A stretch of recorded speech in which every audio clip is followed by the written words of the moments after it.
No story is more sorrowful in the world than the tale of Romeo and Juliet, concludes the Duke in the most famous story about two lovers. Yet in Shakespeare's tragedy, Romeo and Juliet end their lives by their own choice, while in our story, the young lover solves the problem differently. The creation of the Borden family began in Missouri. Michael and Catherine met in school. They were classmates. Michael was captivated by his blonde, radiant, and responsive classmate. In the upper grades, he tried various ways to get her attention. He helped with homework and invited her out for walks. This way, they became best friends and spent a lot of time together, learning lessons and sharing secrets with each other. Gradually, their friendship turned into something more, and they realized they were in love with each other. Michael invited Catherine on a date where he first declared his love. After some time, the young people got married. The wedding was a beautiful and memorable ceremony, where Michael and Catherine promised to love each other in all life circumstances. After 10 years of marriage, the family moved to Lititz, Pennsylvania. Lititz was founded by members of the Moravian Church in 1756, and it was inhabited by descendants of Moravian communities. The primary population of the town were faithful families who sought refuge in their oasis from the horrors of modern life. Life in the town was quiet and peaceful. Many families belonged to the Christian Amish community and led a lifestyle befitting a believer. Their life was simple, with people trying to do without many modern technologies. The Borden family was deeply devout, so the choice of Lititz was no accident. This suburb seemed perfectly suited for the birth and upbringing of children. Life flowed so calmly that a new day was just like the last. This was precisely what the Bordens were looking for: complete family solitude and creation in solitude with God. Michael served in the local church community and taught lessons in Sunday school. Catherine primarily managed the household and assisted her husband in his work. In the community, Michael worked more for spiritual wealth. For everyday worldly needs, he had to work as a manager at a printing company. In the following years, they had 5 children, 3 boys and 2 girls. Most families living in Lititz were large, with some having more than 5 children. Hoping to shield their children from the hardships and dangers of the larger world, families regularly attended church, while local teenagers joined youth groups and were homeschooled. Interactions between families were limited to joint religious societies and celebrations. The family idol created by Michael Borden lasted for many years, with children being raised in faith and discipline. In the early 2000s, the eldest sons, having reached adulthood, went to university and moved to another city to study. This left 3 children at home who continued their homeschooling to the delight of their parents. Neighbors and the couple's few friends spoke highly of the children's upbringing and their diverse interests. Kara, Caitlin, and Daniel were exemplary, kind, and responsive. But it wasn't always this way. As the eldest daughter, Kara, entered her teenage years, it turned the family's traditional ways upside down. Despite her father's prohibitions, she began playing in the local soccer team, sneaking out to discos, and thoughtlessly doing everything she had been forbidden to do before. The young beauty's behavior deeply shook her father. Many hours of talks and instructions did not resonate in Kara's heart. Reasons for arguments appeared, which time and again led to the young rebel's escape. The girl openly showed interest in young men and sought relationships. Thus, in 2005, 18-year-old David and 14-year-old Kara met in a support group for students involved in homeschooling issues. The young people, with their passionate hearts attracted to all things forbidden, quickly established warm, friendly relations. Secretly from their parents, they agreed and created social media profiles, where they began actively exchanging messages. The correspondence was lengthy and very emotional. They exchanged well-encoded messages to keep their communication secret from everyone as long as possible. After a while, exchanging letters was not enough, and they began secretly meeting. At first, these were harmless walks in quiet, secluded places around the city. Then their friendly relationship evolved into a romantic one. They ran away together at night to discos and spent time together until morning. David was older and had already experienced first love and disappointment. Kara was so young that her new, bright feelings could hardly be contained. She didn't just walk, she seemed to fly, and a happy smile never left her beautiful face. Meeting David brought back the obedient Kara to her parents. Her father was overjoyed, believing that the teenage challenges were a thing of the past. But Michael was mistaken. Only the fear of being discovered by her parents quelled the girl's inner fire as she hid her love from them. This deeply saddened Kara. She knew what their reaction to such early relationships would be, as she had been instilled with entirely different concepts of possible love between a man and a woman from childhood, trying to protect her from such knowledge for as long as possible. Fearing their parents' negative reaction, the young couple carefully guarded their secret. But sooner or later, all secrets come to light. One day, unable to hold back, Kara shared her secret with her sister. She showed her a photo of David, shared how their relationship began, and that they were so in love and determined to be together against all odds that they were ready to run away. Her sister, fearful for Kara, told their mother about the planned elopement. Thus, the secret of the young lovers was revealed. One early morning, the young woman climbed through the window into the house and quietly, like a mouse, went up to her room. Elated, Kara was returning from another date with her David. She entered her room and froze. Her mother was sitting on her bed. Everything became clear without words. After breakfast, a conversation took place in which her parents forbade her any relationship with the young man. They were shocked, having shielded their children from violence, controlled substances, and other negative stories, that such misfortune had befallen them. Kara's father was so outraged and disappointed that he forbade her from leaving her room. That night, Kara Borden spent in David's house. At 5:30 a.m., the young lover dropped her off near her house. They agreed that as soon as Kara safely returned to her room, she would send him a text message. However, the awaited message never came. David called her home several times and sent a few messages on social media. An hour later, Kara informed him that she was caught and asked him to come over so her parents could talk to him. David arrived at the appointed time. The conversation began with the father expressing deep indignation and forbidding the young man from seeing his daughter. Kara's parents' morals and stance were very conservative. They were categorically against relationships at their daughter's young age. Words of love did not touch the father's heart. He warned the young man that if he saw him with Kara again, he would be compelled to report him to the police for involvement with a minor. The lengthy, emotional conversation ended on a high note. Kara was locked in her room again, and David left with nothing. The young man got into his old car and drove away, crying for the first time over a girl, or maybe out of hurt that he was not taken seriously. The separation was very difficult.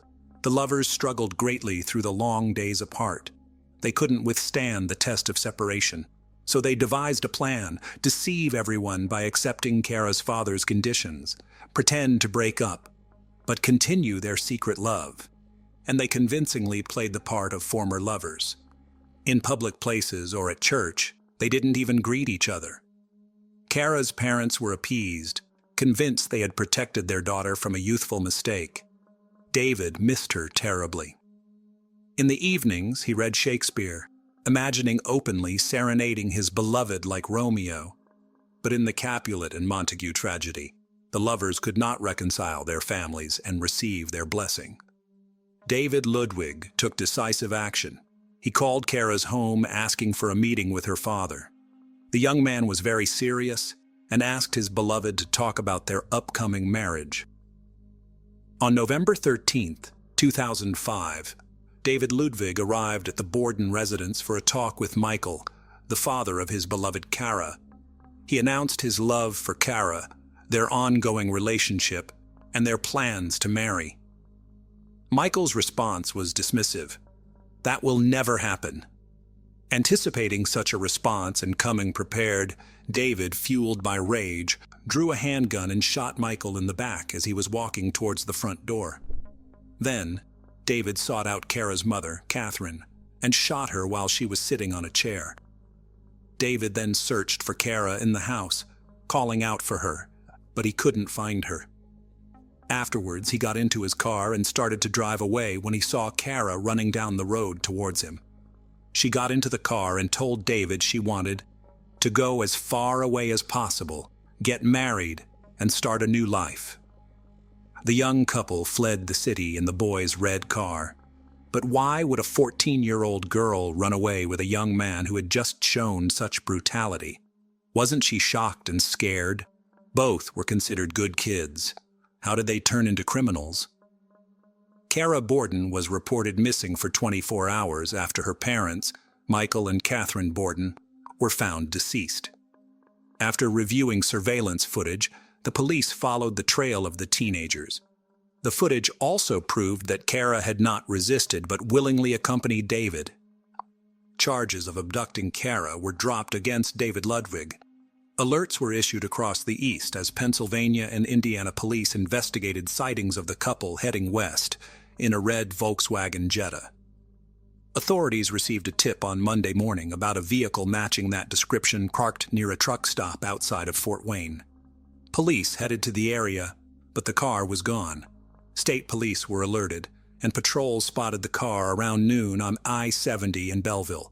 David Ludwig merged onto the interstate, leading them on a 5-mile chase at speeds of 90 to 95 miles per hour on a 2-lane highway. State Trooper David Cox, who was involved in the pursuit, described Ludwig as extremely reckless and dangerous at that moment, causing multiple accidents like in an action movie. The saga of the runaway lovers became a top national news story. Television broadcasts showed the capture of the teenage fugitives after the boy had ended the lives of his girlfriend's parents and took her with him. It turned out the lovers planned to escape far away, get married, and start a new life. The district attorney, commenting on the investigation, stated that the earlier abduction charge against the teenager would be dropped, but the charges for the demise of Michael and Catherine Borden would remain. Ludwig and Kara Beth fled together after the incident and were on the run from the authorities for about 28 hours before being apprehended in Indiana. Kara Beth was not charged with any crime. David Ludwig was detained without bail on charges of ending lives and abduction. Kara Borden was taken into the care of relatives and church members. David Ludwig was arrested on November 14, 2005, after a high-speed chase ended with his vehicle crashing into a tree. He was charged with the demise of the Bordens following a prolonged dispute.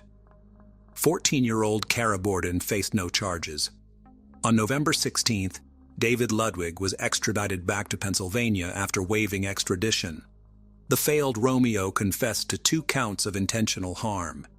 "It was a deliberate act. I intended to shoot them if they got in our way, and I did." During the search of the young man's vehicle upon his arrest, no weapons were found. But when police visited Ludwig's home, they discovered 54 firearms. This arsenal belonged to Ludwig's father, a hunter who taught his son how to handle weapons.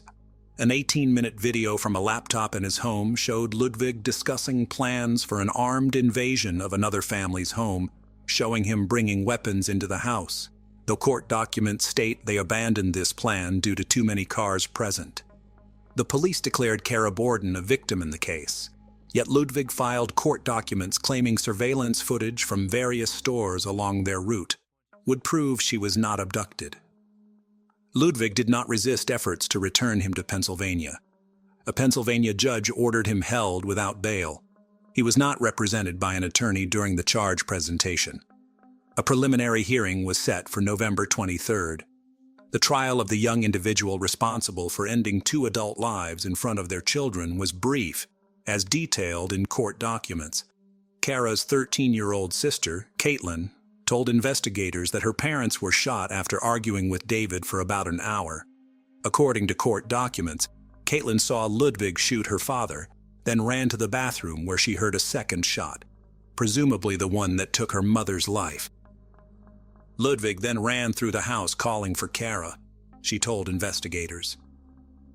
The couple's 9-year-old son ran to neighbors who called 911, reporting the tragic event. In June 2006, David Ludwig entered a plea agreement with District Attorney Donald R. Totaro, who had sought the death penalty as punishment. Thus, Ludwig pleaded guilty to 2 counts of first-degree perpetrating among other charges, and was immediately sentenced to 2 consecutive life sentences of 9.5 to 19 years, and was also ordered to pay $125,000 in restitution.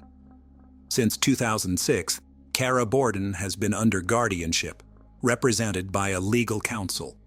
In written statements published on November 22, 2005, the abduction charge against David G. Ludwig was dropped. The court concluded that Kara Borden left with Ludwig of her own free will. Ludwig's lawyer reportedly stated that Kara voluntarily accompanied David during their journey through 3 states, and surveillance recordings show that Borden had ample opportunity to escape. Kara admitted that she ran after Ludwig as he left her house. Kara Borden simply wished to marry her beloved, David Ludwig. Kara Beth has been identified as a victim in this tragic situation, and thus the District Attorney of Lancaster County did not levy any criminal charges against her. Her actions, alongside Ludwig's during the investigation and the digital trail of emails, blogs, and texts they left behind, contributed to this decision. At a solemn memorial service held at Lancaster Bible College, Kara Beth, amidst her siblings, mourned the loss of her parents. The Borden family's neighborhood showed its respect and remembrance by adorning mailboxes with white ribbons. The loss left 5 children without the guidance and love of their parents. George Landis, an elder from the Monterey Chapel, reflected on the incident by saying that the purpose behind such loss is known only to God, reassuring that Mike and Katie are in a better place. Vera Zimmerman, 50, familiar with the Borden family and Ludwig's mother for 7 years, remarked on the upbringing of the children, pointing out that a lapse in judgment led to the unfortunate events. Friends and neighbors recalled Kara Borden as a joyful and sociable young girl, known for her babysitting in the neighborhood and her passion for soccer. Kevin Eschleman, executive pastor at Ephrata Community Church, noted her regular participation in youth group activities. However, underlying tensions between Kara and her parents were noted by Zimmerman, highlighting concerns over Kara's interest in boys. Samuel P. Lohr, a friend of Ludwig, disclosed to authorities their secret intimate relationship, marked by flirtatious electronic communications and inappropriate image exchanges, according to legal documents. Zimmerman mentioned a significant decision by Kara's parents to disconnect her internet service in response to her relationship with David, indicating their disapproval. The peaceful town was left in shock by the grim events that unfolded, resonating beyond the local community to wider circles, especially those involved in homeschooling. Friends of the family struggled to comprehend how such sheltered children could commit acts of grave severity. Officially, they weren't considered a couple due to parental disapproval of their relationship, shared Stephanie Mammon, a 16-year-old neighbor of the Borden family. This incident underscores the dilemma where David Ludwig, faced with opposition, chose violence as a solution to his problems. David G. Ludwig's appeal for release was ultimately denied by the state appellate court, as announced by the Lancaster County District Attorney's Office. Following his sentencing on June 20th, Ludwig underwent various assessments at Camp Hill before being moved to a state prison in Indiana County to start serving his life sentence for the taking the life of his girlfriend's parents. David Ludwig, at 19, was transferred on August 3rd to the State Correctional Institution at Pine Grove, announced by Susan Norton, spokesperson for the State Department of Corrections.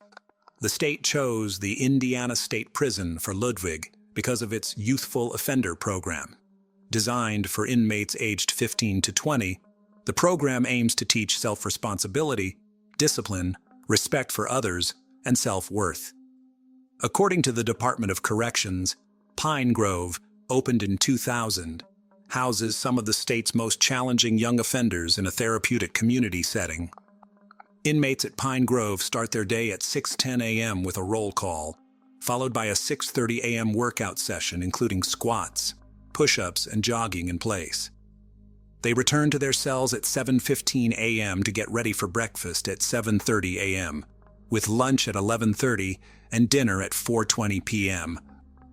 The bulk of the day is filled with 4 hours of educational classes, ranging from culinary arts, business, computer drafting, heating and cooling system installation, to building maintenance, and 4 hours of personal life management skills training.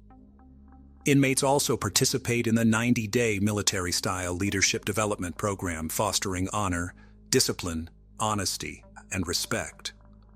Transitioning from the county jail, where Ludwig earned his high school diploma, to the state correctional facility was a challenge for the young man, stated Merrill M. Spann, one of Ludwig's attorneys. He will also be amongst young people from the general population and will be able to have visitors. The change was difficult because the county jail was smaller, and he had gotten used to the environment, Spann said. The cost of housing an inmate at Pine Grove, which employs about 430 people, is approximately $120 a day. Mr. Ludwig will be assigned jobs such as janitorial work or food service, and he will engage in daily recreational and educational activities, Norton stated. Inmates can earn between 18 to 42 cents an hour working as carpenters, plumbers, cooks, and laborers. The money earned can be used to purchase clothing, footwear, food, and personal items at the prison commissary. Most of the 250 inmates at Pine Grove stay until they turn 22, after which they are transferred to adult prisons to serve the remainder of their sentences. David Ludwig, now 37, is serving 2 consecutive life sentences for shooting Michael and Catherine Borden in their home in November 2005, after they told him he could no longer see their 14-year-old daughter, Kara Borden. In his latest petition, Ludwig referred to alleged issues, including being treated as a juvenile offender serving a life sentence. He cited the 2012 U.S. Supreme Court ruling, which found life imprisonment for juvenile offenders to be unconstitutional. The Pennsylvania Supreme Court recently denied the request, agreeing with Lancaster County Judge David Ashworth, who previously deemed the challenge untimely and unfounded, according to the county prosecutor's office. Ashworth stated that Ludwig does not deserve the same consideration as minors because he was 18 and a half at the time of the tragedies. David Ludwig is currently incarcerated in Luzerne County. Kara Beth Borden, the 14-year-old girlfriend of 18-year-old David Ludwig, who is accused of ending the lives of the Borden parents and fleeing with her to Indiana, has reunited with her family in Pennsylvania. However, as CBS News correspondent Sharon Alfonsi reports, it remains unclear what role Kara Borden may have played in the incident. According to Alfonsi, the police now view Borden as a victim. She has not been arrested, which leaves open the possibility that she played a significant role in the unfolding events. Given her age of 14, there's also speculation about potential charges against Ludwig for involvement with a minor. Warwick Police Chief Richard F. Garipoli Jr. told CBS News, "Kara is upset, she's crying, she's 14 years old and it seems we forget that. She's devastated. This has completely changed the fabric of our community," a Borden neighbor involved in the memorial service told CBS News. "They were wonderful people and we'll miss them terribly. It's complete madness, absolute madness," said the Lancaster County, Pennsylvania coroner G. Gary Kirchner. "This isn't a Romeo and Juliet deal. It's much worse." Thus, a decision made in a moment of fury and desperation took 3 lives. Why do we say 3 when there are 2 victims? Having received 2 life sentences, 18-year-old David Ludwig will live out his days in prison, never again to make a choice independently and never to be free again. But is that truly living? The community long remembered this terrible story and couldn't understand how such positive children could so casually commit such evil. Unfortunately, homeschooling didn't prevent this horrific tragedy. Growing up and being educated in a Christian environment didn't stop the cruel act. Perhaps the parents, trusting in God and faith, missed something crucial in raising their children, or failed to convey the important lessons of Christian faith effectively. Maybe they weren't fulfilling their parental duties adequately, not having heartfelt conversations with their children, or trusting each other enough to prevent their daughter's secret escapes and stop the quest for new experiences. Perhaps it would have been better to allow the children to live without mentioning the Almighty, still sharing with their children the life they themselves had lived at a young age, where there weren't so many restrictions and deprivations. Deciding for the children, parents eventually faced disappointment from the decisions made later on. We can only speculate what might have prevented this tragedy. From all we've learned, one thing is clear: violence always leads to more violence. When we're taught to live with violence, we become good as long as we're coerced and accepted as part of life. The more we practice, the more we endure, and then use violence to solve our problems. Unfortunately, much of this acceptance of violence comes from Christian homes, but such violence is entirely against Christian teaching. Sadistic serial killer Michael Madison. 2 weeks shy of Halloween 1977, Michael Madison was born on October 15th in Cleveland, Ohio. His parents, Diane Madison and John Baldwin, accidentally got pregnant and didn't have much of a relationship at the time of his birth. John Baldwin left Diane to care for their young son and denied being Michael's father. Growing up, Diane's mother had been a sex worker and heroin addict. She grew up in a household full of neglect. Diane's upbringing left her unprepared to care for her young son independently. Shortly after giving birth to her son, Michael, social workers were brought into the home. Diane was allowing her constant stream of boyfriends to punish Michael. When Michael was 2, Diane was found to have forcefully stuffed food down Michael's throat. As a result, the toddler began vomiting uncontrollably. Unsure of what to do, Diane put her screaming son into a tub full of hot water. This caused Michael to cry more. Growing frustrated with her young son, Diane took him out of a bath and beat him with an extension cord. A year later, one of Diane's many boyfriends beat Michael so severely with a belt that the young boy vomited and needed to be hospitalized.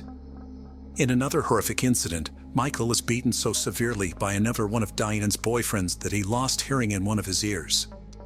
After years of abuse, Michael was sent to live with his grandmother, who was still a heroin addict and sex worker. But unfortunately, Michael's horrific childhood wouldn't change. Michael continued to be hospitalized for reasons such as dehydration. The social workers involved in Michael's case would note that he and his half-brother were covered in scratches and bruises. Before Michael reached high school, he had become a familiar face to law enforcement. On several occasions, the teenager had been found using lemon. In high school, he received a delinquent charge for inappropriately touching another classmate. The crimes Michael committed as a teenager were nothing like the ones he would go on to commit as an adult. In July 2013, the family of 38-year-old Angela Deskins reported her missing after they hadn't heard from her since June. Deskins was known for disappearing from time to time, so the family didn't think much of it. A month after she went missing, her body was discovered wrapped in electrical cords with a belt around her neck. 28-year-old Shadisha Sheely was reported missing in September 2012 when she didn't show up at her mother's house. Sheely, along with her 12-year-old daughter, were living with extended family at the time, and Sheely was supposed to stop by her mother's house to borrow some money, but she never showed. Her body was found in July 2013 inside a plastic garbage bag. After returning home from her job at an elementary school, 18-year-old Sherelda Terry disappeared. Her body was also found inside a black trash bag. On July 19, 2013, Michael's neighbors called the police to report a horrible smell coming from a garage near his second-floor apartment building. Inside the garage, the police discovered the decomposing body of a woman. During the police search of the surrounding area, including other vacant homes and backyards, the police found the bodies of 2 more women. Each was wrapped in plastic bags and located approximately 200 yards apart. The police were granted a search warrant for Michael's home, and inside they found further evidence of decomposition. Now the search was on to find where Michael Madison was. The police tracked him down to his mother's house. When they arrived, Michael refused to come out, resulting in a several-hour-long standoff between him and the police before he finally agreed to come out and was taken into police custody.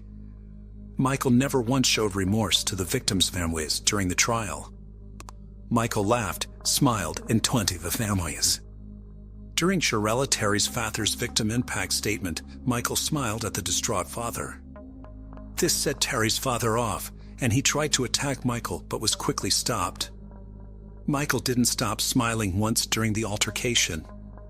The jury deliberated less than a day before Michael Madison was found guilty of all 3 murders. He was also found guilty of 3 counts of kidnapping, 3 counts of gross abuse of a corpse, 1 count of rape, and 1 count of weapons possession by an ex-convict. On May 20th, 2016, Michael was sentenced to death, a sentence he would attempt to appeal a month later. On July 21, 2020, the Ohio Supreme Court voted unanimously to uphold the death sentence for Michael Madison. Killer Ronald O'Brien. Children are cautioned from an early age not to accept candy from strangers. While this golden rule is strictly enforced by vigilant parents throughout the year, on Halloween night, they throw caution to the wind and allow their little ones to go door to door asking for treats. In most instances, their request is granted without worry. Even so, once in a while, the monsters that lurk in the shadows take advantage of the occasion, resulting in dire consequences for the most innocent among us. In 1974, a boy in Pasadena, Texas fell victim to just such a predator when he became violently ill after indulging in a treat from his Halloween bag. Ever the concerned parent, his father had stayed by his side during the hour-long ordeal, offering comfort to the youngster as he convulsed on the bathroom floor. Only 8 years old at the time, Timothy O'Brien died later that night on his way to the hospital. In a shocking turn of events, an autopsy revealed that he had ingested enough potassium cyanide to kill 2 grown men. As difficult as it was to believe, all signs pointed to the fact that someone had deliberately laced candy with the colorless compound before randomly handing it out to unsuspecting children.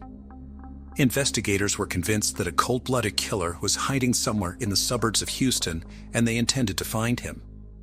With no suspects in mind and little evidence to go on, detectives theorized that an unscrupulous person who was angry at the world in general had decided to take the life of a complete stranger, a child no less, as a way of getting back at society. To make a difficult situation even worse, there was no telling how many children had received the tainted sweets. Although authorities had put out an emergency news bulletin requesting that all Halloween candy be brought to the police station for inspection, they feared that there would be other victims before all was said and done. While they faced an uphill battle, to be sure, investigators did have a few things working in their favor. For one, it had been raining heavily on the evening of Trick or Treat, which had limited the number of houses that Timothy and his sister Elizabeth had visited. More importantly, a chemical analysis of the contents of the boys' treat bag had enabled them to pinpoint the carrier of the poison. Lab tests revealed that the killer's lethal weapon of choice had been the sweet and sour powder contained inside of a straw-shaped pixie sticks. After meeting with the residents of the houses where the O'Brien children were known to have gotten candy, detectives were confident that none of them had given up pixie sticks. However, during the course of their interviews, they learned that someone had been witnessed doling out that particular treat and that someone had been Timothy's father, Ronald O'Brien.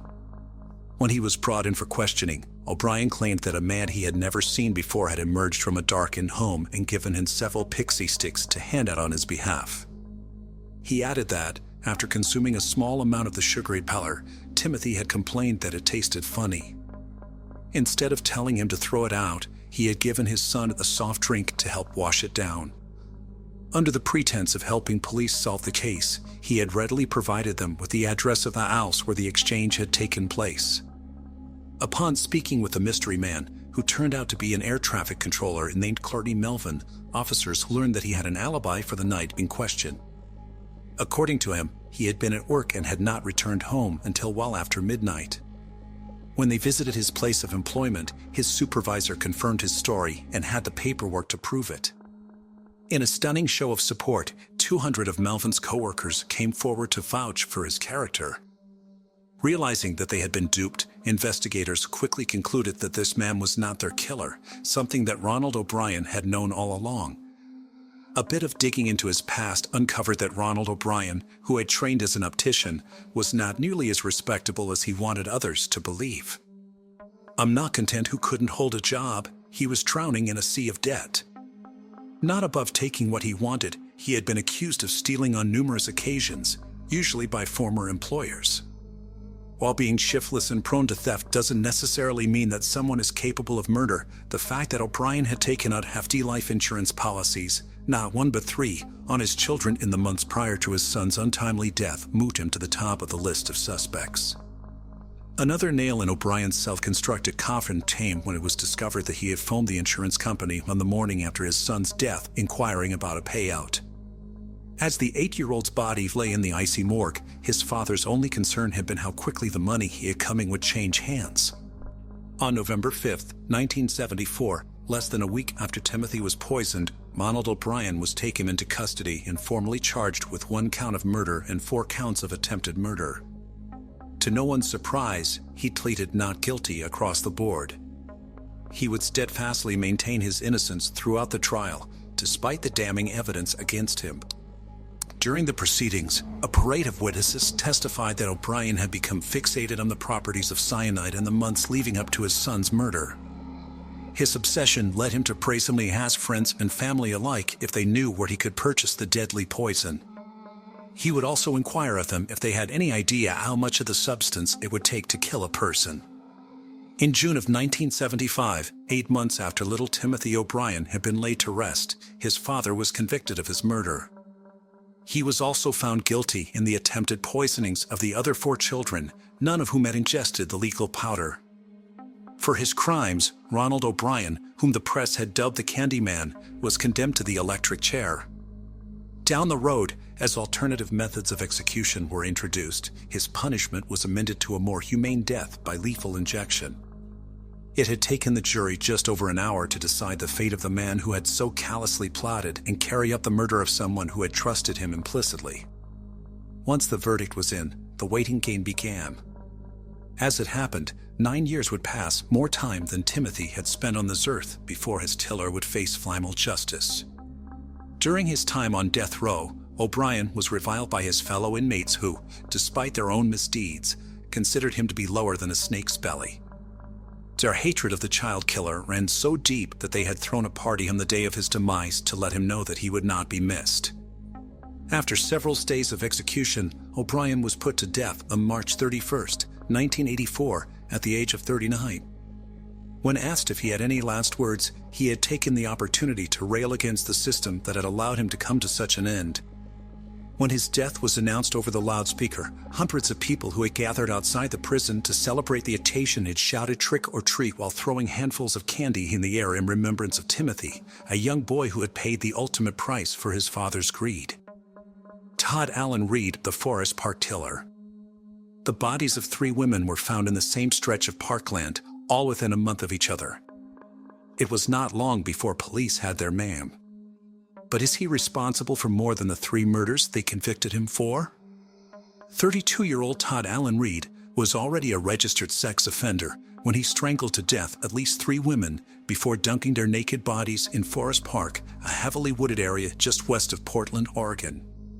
From 1992 to 1995, he had served a measly 2.5 years of a 12-year sentence for the sexual assault of Shelley Harding, who was 7 months pregnant at the time of his cowardly attack. She had been walking home from work when he approached her and forced her into his car at knife point. Reed was involved to him and fled the scene of a minor crash with another vehicle on his way to the secluded spot where he sexually assaulted Shelley. After he had assaulted her, he attempted to strangle her with a seatbelt and began to cry. Shelley was strong and she was calm. She had been talking to Reed constantly, like he was a friend almost, building a rapport. Whilst doing so, she made sure to leave as much physical evidence as she could, touching every surface to leave as many of her prints as possible. Whatever this monster was going to do to her, she wasn't going to make it easy for him to get away with.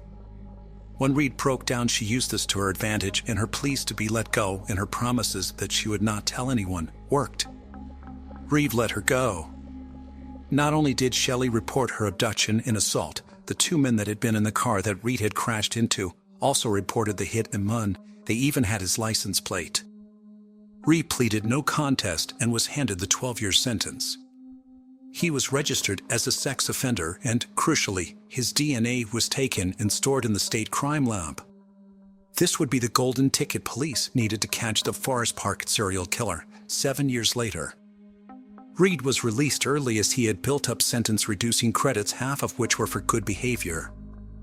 At roughly 8 miles long and 5,100 acres, Forest Park is one of the largest urban forest reserves in the USA, ranked 19th to be more precise. It is not easy to wander from the 70 miles of trails due to the park's dense vegetation. To highlight just how secluded this park can get, once you're off trail, in 2004, a 53-year-old man called Frank and his 12-year-old daughter Ruth were discovered to be living off-grid in the park. They had been there for 4 years, completely undetected. On May 7, 1999, a couple walking their dog on one of the park's more remote trails would come across the body of 28-year-old Willa Faye Mahler. She was naked and face down, entangled in thick blackberry brambles. She had been strangled, and it was determined that her body had been there for around 2 months. Police would find a used condom merely 28 feet from her body. They were able to extract DNA from this vital piece of evidence. The next day, May 8th, police themselves would discover a second body whilst they were searching the immediate area. The body of 26-year-old Stephanie Lynn Muscle was found around a quarter of a mile away from where Lilla had been discovered. She too was found naked and had been strangled. Tests would determine she had been left there less than a week before she was found. They would also recover traces of DNA on her thighs. A group of hikers would find the third body, that of 18-year-old Alexandria Eisen, in the early evening of June 2nd. Alexandria had been reported missing sometime in May. Police were unable to reach her body until the next day. Due to the location, she'd been dumped down an extremely steep slope just off of a deer path. She was found naked, and she too had been strangled. Her body was around 1/4 of a mile away from Lilla and Stephanie's. After the discovery of Alexandria's body, Police Chief Charles Moves admitted that investigators had concluded they were looking for a serial killer due to the similarities of the crimes.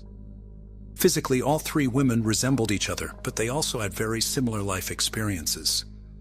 They were all homeless at the time of their deaths and had cocaine and heroin addictions, although Stephanie had just completed a detox program before her murder. Lilla and Alexandria had been at some point engaged in prostitution to pay for these addictions.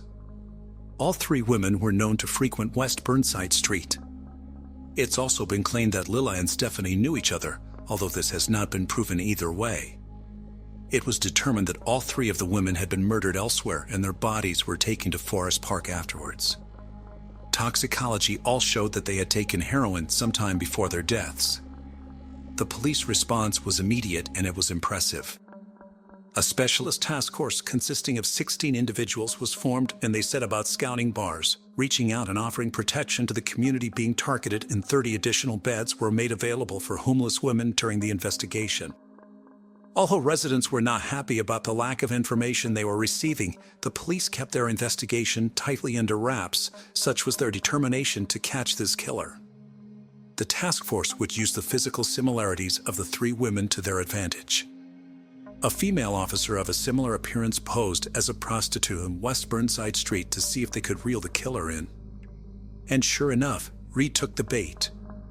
On the July 7th, the same day a vigil was being held for Lilla, Stephanie, and Alexandria, Reed approached the undercover officer, and it was not long before his suspicious behavior flagged him to police. At about 5:20 a.m., he was approached by a member of the lookout team, Sergeant John Botchlet. Reed readily admitted that he was a sex offender and agreed to a search of his vehicle. They found an unused condom, a book entitled The Killing Gift, about a woman who can kill men by merely looking at them, and some yellow strapping. There was nothing incriminating to be found, and the police had to let him go.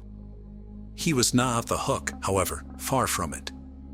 Another lookout that night, Detective Sergeant Dave Schlegel, recognized him from the 1992 sexual assault case. He had in fact been the arresting officer.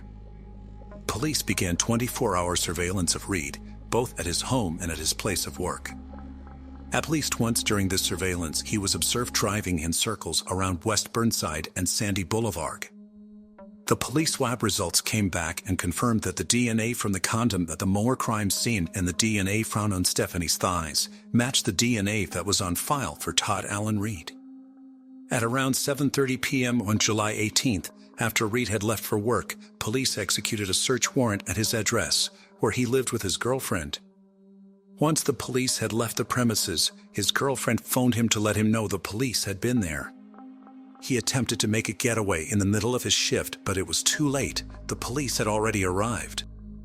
At 11:30 p.m. on July 18th, 11 days after police had questioned him and only 1.5 months after the task force was set up, Reed was arrested outside of Ranella Produce, the warehouse where he worked night shifts, unloading the delivery trucks.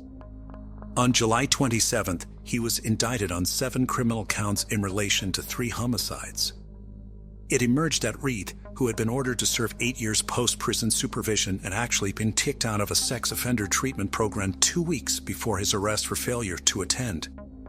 On February 23, 2001, he pleaded guilty and received 3 consecutive life sentences with no possibility of parole.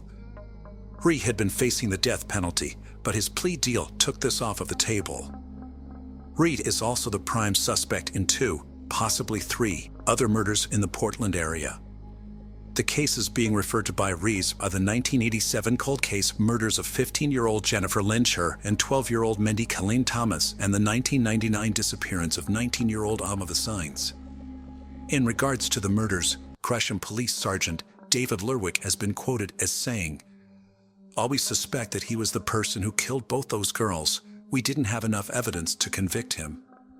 Jennifer had gone missing on July 3, 1987, and her skeletal remains was found on July 8, 1988. Mingy went missing from the apartment complex where she lived on August 3, 1987, and her body was discovered on October 4, 1988. Both of the children had been strangled and dumped in wooded areas on the eastern side of Gresham, about 3 miles apart, and they were both last seen in the company of Gail Bennett, Reed's then girlfriend and later wife. They married in 1988 and divorced in 1997. Gresham police said Bennett, who has a police record of her own, might have information about the killings but has been uncooperative. Bennett has denied any knowledge. At the time, police were operating under the assumption that they had both been killed by the same man, and that this man was known to them. They had questioned Reed at the time of the investigation due to the fact they had both been seen with Gail, but he was never charged or arrested. Police renewed efforts to solve the Gresham cases after his arrest in the Portland killings, but attempts to compare DNA from the old crimes with Reed's DNA have been inconclusive. Alma the witness seen on June 30, 1999, and has not been seen since. She was working as a prostitute at the time of her disappearance, and it has been claimed she knew / was friends with Alexandria Eisen. No charges have been brought forward in her case, although it is impossible to downplay the likelihood they already had something to do with Ametha's disappearance. As of June 2020, what prison Reed is in is not known, and as of June 2021, he was no longer listed as an inmate and may be dead. 40 years ago, an American teenager was found bludgeoned to death in a cemetery in New Jersey. Her face was so badly injured that it was impossible to identify her at the time. The American public began to refer to her as Princess Doe, the Jane Doe who had died too young. For 4 decades, her real name has been a mystery. Until now. Hi, and welcome to Mysterious 7. I'm Michael, and today's episode, I'm going to take you guys through the story of how Princess Doe was killed, how her identity was revealed, and how her killer was finally caught. Let's get right into it. Princess Doe was a previously unidentified American teenager from West Babylon, New York. She was found murdered in Cedar Ridge Cemetery in Blairstown, New Jersey, on the 15th of July, 1982. Her face had been bludgeoned beyond recognition. Her case gained national attention, and the public took a special interest in unraveling her story and finding answers. She became the first unidentified dead body to be entered into the National Crime Information Center. On the morning of Thursday, July 15, 1982, at around 8 a.m., gravedigger George Keyes discovered the body of a young girl in the rear section of the Cedar Ridge Cemetery in Blairstown, New Jersey. The body was found lying on its back, just over a steep bank that leads to a creek below. The victim's face had been beaten beyond recognition with a yet-to-be-determined object. Due to the significant decomposition of her body, even her eye color could not be confirmed. The young girl was dressed in a red short-sleeved shirt. A peasant-style skirt was found lying on top of the victim's legs. No footwear or undergarments were found. No conclusive evidence was found, but this was difficult to determine because of how much the body was decayed. A golden cross necklace was found tangled in the victim's hair. 2 earrings were found in her left ear. Red nail polish was found on the right hand only, and she had no surgical scars, distinct birthmarks, or tattoos. Scars or marks on the head or face area could not be known due to the condition of the body. Forensic anthropologists determined that the victim was not pregnant and had never given birth, and was most likely between the ages of 18 and 14 years old at the time of her death. Toxicology did not reveal any traces of drugs, but was not entirely conclusive because of the time elapsed between the death and the discovery of the body. It is believed that the body was discovered after 2 to 3 days, or possibly even weeks, of exposure to the elements. This was especially difficult to determine because of the hot and humid weather in the area at that time. The forensic examination indicated that the girl had attempted to fight back or defend herself from her attacker, as injuries indicating trauma to her hands and arms were visible. The girl's body was buried in the Cedar Ridge Cemetery, not far from where she was discovered in January 1983. Donated funds were used to pay for the victim's coffin and headstone. The headstone was engraved with the text, "Princess Doe, missing from home. Dead among strangers, remembered by all." For many years, Princess Doe was thought to be Diane Janice Guy, a missing teenager from San Jose, California, who vanished on July 30, 1979. This theory was propagated by several law enforcement officials in the state of New Jersey, who went as far as to hold a press conference identifying Diane Dye as Princess Doe. However, Lieutenant Eric Kranz, the Princess Doe case's original lead investigator, maintained that Diane Dye was not a viable candidate for Princess Doe's identity. Kranz's feelings were shared by Diane's family and investigators in California, who were particularly angered by the conduct of the New Jersey law enforcement.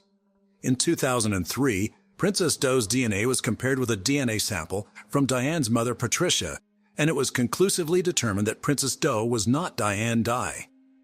After seeing images of the girl's clothing in the newspaper, a witness named Anne-Marie Latimer reported to officials that she remembered seeing a girl wearing the same clothing as Princess Doe purchasing cigarettes on July 13, 1982, just 2 days before her body was found.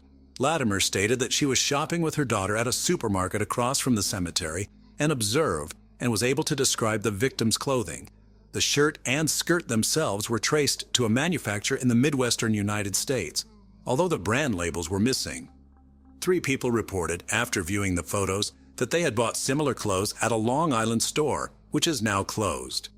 On September 22, 1999, the body of Princess Doe was exhumed from the Cedar Ridge Cemetery in Blairstown so that DNA samples could be taken. The body was reburied in the same location. After a 2012 photo composite of the victim was released, it generated new tips, as it resembled several missing girls from across the country. One theory was submitted that Princess Doe may have been a runaway and could have been an individual using false names while employed at a hotel in Ocean City, Maryland. In 2012, a sample of her hair and a tooth were examined through isotope analysis and indicated that the victim was most likely born in the United States. At least 7 to 10 months in the Midwestern or Northeastern United States. The tooth sample indicated she could be from Arizona. It is also believed that the girl had spent a long time in Long Island, New York. Lieutenant Kranz, now retired, coined the name Princess Doe early in the investigations and also managed to get the case covered extensively in the media. The case was used as the impetus for recording unidentified crime victims in the MCIC database at the national level. Princess Doe became the first such case entered by the FBI director. After extensive print media coverage in 1982, Lieutenant Kranz, who was the original lead investigator from the Blairstown Police Department, was contacted by HBO regarding the Princess Doe case and asked if the channel could chronicle the case in an upcoming documentary entitled Missing. Kranz agreed, and the segment was filmed over several weeks. Kranz was shown following leads as they came in. The documentary featured actual footage of the recovery of Princess Do's body, along with footage shot by HBO of Princess Do's 1983 funeral. The case was also featured on America's Most Wanted in 2012 in hopes of generating new information about the case. The same year, the most recent reconstruction was broadcast on CNN. On July 15, 2012, a memorial service was held for the 30th anniversary of Princess Do being discovered at the top of the ravine where her remains were found. Over 100 citizens attended, as well as several reporters and cameras. The victim's clothing, as well as her photo reconstructions, were on display for public viewing. On October 12, 2014, Princess Do was honored at a missing persons rally in the area. In the years between the first discovery in the body and the final identification, several theories cropped up. The first one was that Princess Do was actually Diane Dye, a young girl missing from California, which has now been definitively disproved. Secondly, the killer of Princess Do was already imprisoned for another homicide. A man called John Reese was briefly suspected, as he was convicted of killing another woman in nearby Belvedere, New Jersey. But there was no real evidence of a connection with Princess Do. The third theory was that Princess Do was either a runaway that was known to work in the Ocean City, Maryland area, or a prostitute who worked at the local truck stop. The information for these two possibilities was highly inconclusive. Nobody from the local area came forward to identify Princess Do, on or off the record. It seems unlikely that not one single person would come forward if she was known in the area. The fourth and disturbing theory was that Princess Do was killed by a Blairstown police officer, and that is why the case was never solved. But this claim is completely unsubstantiated. There are retired local law enforcement officers who still follow and contribute to the case, even after 40 years. The fifth theory was that Princess Do was a victim of a serial killer known to operate in the area, such as John Kleiss, Henry Lee Lucas, or Joel Rifkin. Though local law enforcement was aware of these claims, none were found to be credible. A sixth theory was that Princess Do was an out-of-state teenager who worked at an area camp. Again, this was never proven. And now we come to the seventh theory, that Princess Do was killed by a man named Arthur Kinlaw. For many years, this was the most current theory.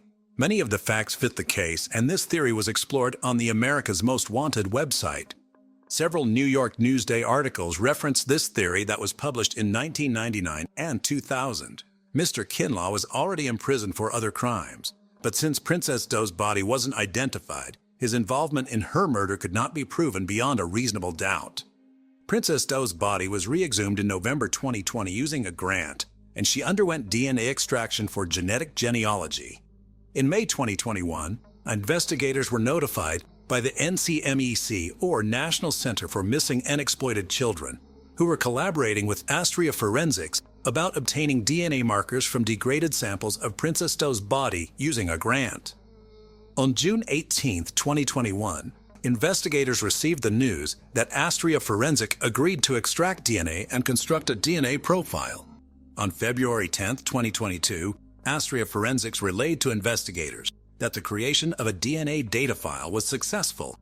The results were sent to the NCMEC's consulting genealogist from Innovative Forensics Investigations. The managing officer was Jennifer Moore, who agreed to perform unlimited genealogy testing free of charge. On February 22, 2022, Innovative Forensics announced to investigators that they had found a candidate for Princess Do. Investigators went to West Babylon, New York, where they met Robert Olenek Jr., Princess Do's brother. They also collected a DNA sample from Princess Do's sister, which mitotyping technology used to build a mitochondrial DNA profile. The Union County Prosecutor's Office Forensic Laboratory assisted by creating an STR DNA profile through the victim's sister's DNA sample. Mitotyping technology sent their results to the Union County Prosecutor's Office Forensic Laboratory, then sent both the mitochondrial DNA and STR DNA profiles through the University of North Texas Center for Human Identification. On April 29, 2022, the center identified Princess Do as Dawn Olenek. Her identity was formally announced on July 15, 2022, the 40th anniversary of her discovery. Robert Olenek Jr. said that Olenek left their home at her mother's request, and she was never seen or heard from again. Way back in 1999, evidence came to light that Arthur and Donna Kinlaw may have been involved in Princess Doe's murder. Donna was arrested in California for attempting to commit welfare fraud by using the name Eliana, which was traced to a Long Island native. When the police questioned her, she gave them details about the murder of Linda, and her testimony put the Kinlaws behind bars. Donna gave details about 2 murders Arthur had committed, of 2 other female victims, who remain unidentified today. After Arthur was faced with a death sentence, Donna told authorities that Kinlaw had killed another woman, a sex worker, earlier in 1982. She told police that she was with Arthur in the cemetery and witnessed him commit the murder. Another report states that Donna Kinlaw said that in July 1982, her husband brought home a teenage girl, left home, and returned without her. He later apparently disposed of his clothing and cleaned his vehicle. Afterward, he threatened his wife, claiming if she did not attend her job, he would take her life, as he did to the girl he brought home. However, a lack of corroboration meant that Arthur Kinlaw was not charged. Lieutenant Stephen Spears, who worked on the case as a member of the Warren County Prosecutor's Office, from which he is now retired, stated that Kinlaw claimed responsibility for her death, but I have no physical evidence to confirm that. And without the identity of Princess Doe, I have no way of connecting the dots, so to speak, putting her in a place where he could have been or would have been at the same time. Spears also reported that he doubted the confession because the Kinlaws could not provide a name for Princess Doe, even though they claimed to have been with her for some time. Even though he questioned the credibility of their statements, Spears does not believe the victim was native to Long Island, New York. However, Donna Kinlaw was interviewed by a forensic artist who created a sketch of the girl she claimed to have met, which does resemble the most recent composite. Arthur Kinlaw remained incarcerated for 2 counts of second-degree murder. Following the 2022 investigation of Princess Doe as Don Olenek, Arthur Kinlaw was reconsidered as a suspect and later charged with Olenek's murder. Don Olenek was born on August 5, 1964. She had been a junior at Connequot High School in Bohemia, New York, where she had lived with her mother and sister, authorities said. But she soon moved out of the family home. According to her brother, she was thrown out of her home by her mom. She ended up getting killed in a cemetery, leaving no clue as to her real identity. But for more than 20 years, the name of her suspected killer was no secret. In 1999, the wife of Arthur Kinlaw, the convicted pimp who today is serving time for the murder of many other Long Island women, tied her husband not only to those deaths, but to the brutal slaying of the girl in the Blairstown Cemetery. In an interview with Newsday at the time, Donna Kinlaw recounted how her husband, in the summer of 1982, brought a girl of about 18 years old back to their Central Islip home. She told the newspaper as well as police that her husband left with the woman, but later returned home alone, appearing shaken. About 2 weeks later, according to Newsday, she read that police in Belvedere, New Jersey, had found the body of a dead girl who fit the description of the girl who was in their house that night. He kept saying, "What does it say? What does it say? Does it say who the person was who got killed?" She said her husband asked. From the story she read aloud to her husband, Donna Kinlaw told Newsday that she remembered that the New Jersey police named the dead girl Princess Jane Doe. Not long afterward, investigators exhumed her body to recover the murder victim's femur bone in hopes of using her DNA to identify her. And in fact, investigators acknowledged that Arthur Kinlaw confessed to the New Jersey murder in written statements dating back to 2005. But it was not until April of this year that Don Olenek was positively identified. Arthur Kinlaw, now 68, is currently imprisoned in Sullivan County, New York, on 2 other first-degree murder convictions from 2000. Among them was a teenager he knew only as Linda in April 1984 in the Bronx, Newsday reported. "I strangled her with my hands," said Kinlaw. "She was hit about the head, by me, with a bat." Arthur Kinlaw has now been charged with 1 count of homicide as the result of the subsequent investigation, witness statements, and his confession of Olenek's murder. It is believed that after Don Olenek refused his demands to go into prostitution, he drove her to New Jersey. They both ended up in Blairstown, where Kinlaw murdered her in the Cedar Ridge Cemetery. Neither Olenek nor Kinlaw had a connection with the town. Kinlaw remains imprisoned at the Sullivan Correctional Facility in Fallsburg, New York. Investigators are now looking to piece together Don Olenek's movements in the time leading up to her death. The DNA Doe Project, also DNA Doe Project Incorporated or DDP, is an American nonprofit volunteer organization formed to identify unidentified deceased persons, or commonly known as John or Jane Doe, by using forensic genealogy.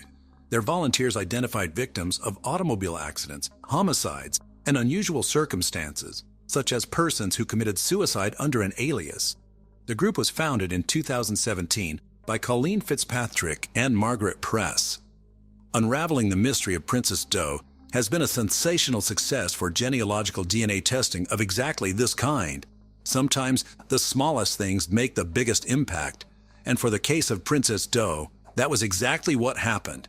A molar root weighing just 200 kilograms would hold the answers that had eluded investigators for close to 40 years.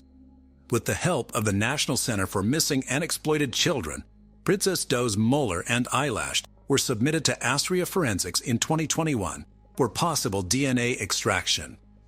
What is so special about Astria is that they can extract DNA from samples that are degraded or otherwise would provide no value, said Carol Schweitzer, a forensic supervisor at NCMEC. We knew that if anyone could get the information that was needed, Astria could. And they did. Kelly Kincaid, CEO of Astria Forensics, told NCMEC that they were lucky to find that the DNA was exceptionally well preserved and allowed for millions of pieces of information to be gathered to complete the DNA profile. This single DNA extract contained hundreds of millions of unique human DNA fragments, said Kelly. With these sequencing data, we were able to reconstruct her whole genome single nucleotide polymorphisms or SMP profile. This resulted in Astria being able to deliver genotype files to NCMEC and the Warren County Prosecutor's Office that could go on and be used to complete Princess Doe's genealogy. This technology, that would not have been possible 40 years ago, was just the break the investigators had been hoping for to identify Princess Doe's identity. Once Astria finished the sequencing, Innovative Forensic Investigations, or IFI, started to work on investigative genetic genealogy techniques to build a family tree that would ultimately lead to the true identity of Princess Doe, or who we now know as Dawn Olenek. This work was only possible because of the collaborative effort of each agency, said Jennifer Moore, CEO of IFI. Our team brings forward a diverse set of skills that allows us to help find answers to cases. Echoing Moore's sentiment in today's press conference, Prosecutor Pfeiffer reiterated that science and technology made the impossible possible in this case. Dawn's case was deeply personal for the investigators involved, and their push for answers and justice never wavered. Dawn's family expressed deep gratitude to everyone who worked to find answers in Dawn's case. "This is a very big deal for my family," said Dawn's cousin. "I'd like to thank Blairstown for treating my cousin like she was one of their own. It touches our family deeply. My cousin is always in my heart," he said while tapping the photo of Dawn pinned to his chest. "Blairstown gave it their all and never gave up. We were greatly appreciative of that." Since Princess Doe was the first unidentified persons case to be entered into NCIC, the National Crime Information Center, by the director of the FBI, William Webster, on June 30, 1983, this was a historic moment for missing and unidentified persons that has continued to play a crucial role in investigations since. The entry in NCIC has remained current and alive until today, when she will be removed. The tenacity of law enforcement has never stopped, and they continue to pour resources and new technology into solving this case. And it's thanks to the collaboration between police authorities and genealogical DNA testing experts that Princess Doe was publicly identified on the 40th anniversary of the discovery of her body as Dawn Olenek. So, what do you guys think about this 40-year-old case finally getting resolved? Do you still have any theories about Princess Doe? Let us know in the comments section. In the early hours of July 7, 1985, 54-year-old Jane Anker Hilton was found beaten and stabbed to death.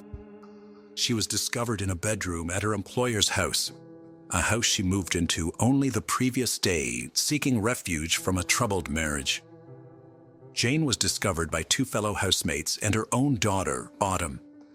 The murder made no sense, and the case dragged for 14 years, until two new detectives reopened the cold case in 1999. A misquote in an article led investigators to point the finger at Ricky Davis. Davis was eventually tried for the crime and convicted, all the while proclaiming his innocence. Determined not to give up, he sought help from the same justice system that put him behind bars. 15 years later, Davis was exonerated and the real killer found thanks to genetic genealogy testing and the determination of a group called the Innocence Project, who were determined to find the truth. Jane was a familiar face around El Dorado Hills, California. She was a columnist for Foothill Times. She often covered social events in and around town for the paper. Jane had 6 children whom she loved and often wrote poetry to help inspire them daily. She'd been working toward getting her real estate license and was married to Archie Hilton in 1984. However, by July 1985, their marriage started to fall apart. It was then she asked her employer, Wilma Klein, for assistance. Klein owned a fairly large home in El Dorado Hills. With her lived her daughter, Maureen Klein, and her boyfriend.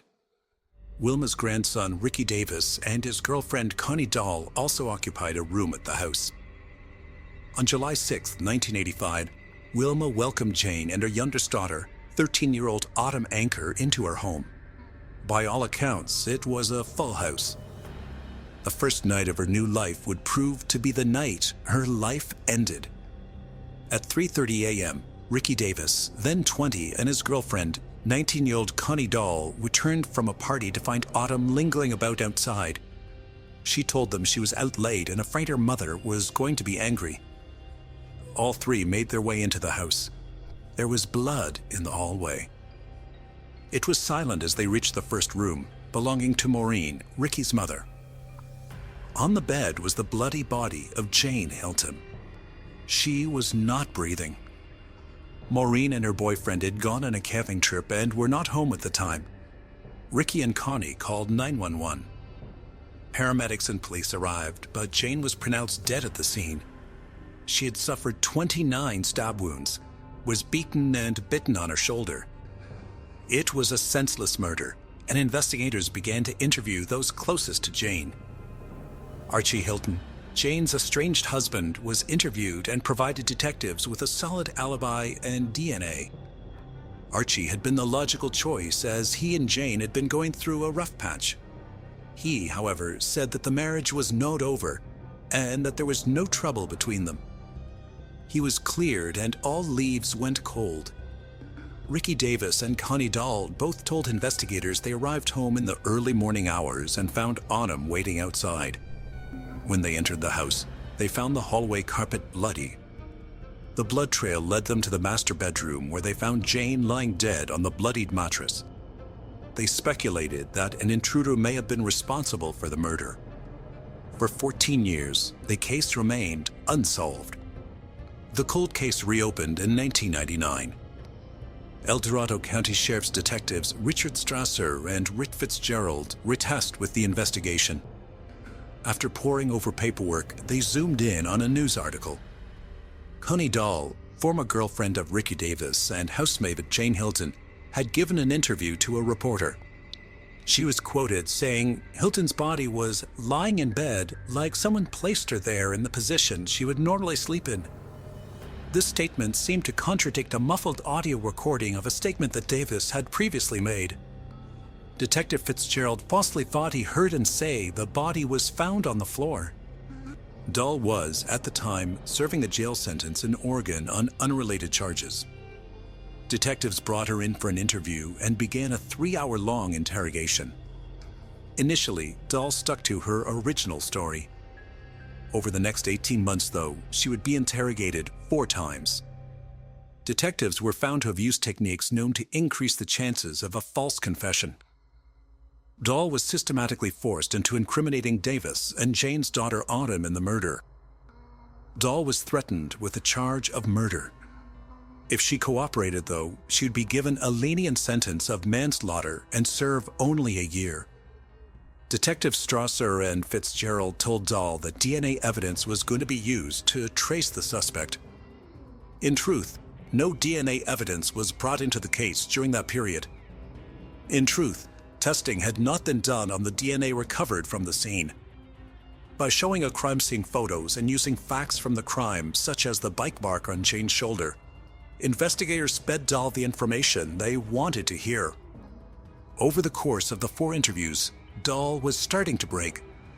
She began remembering facts from the crime.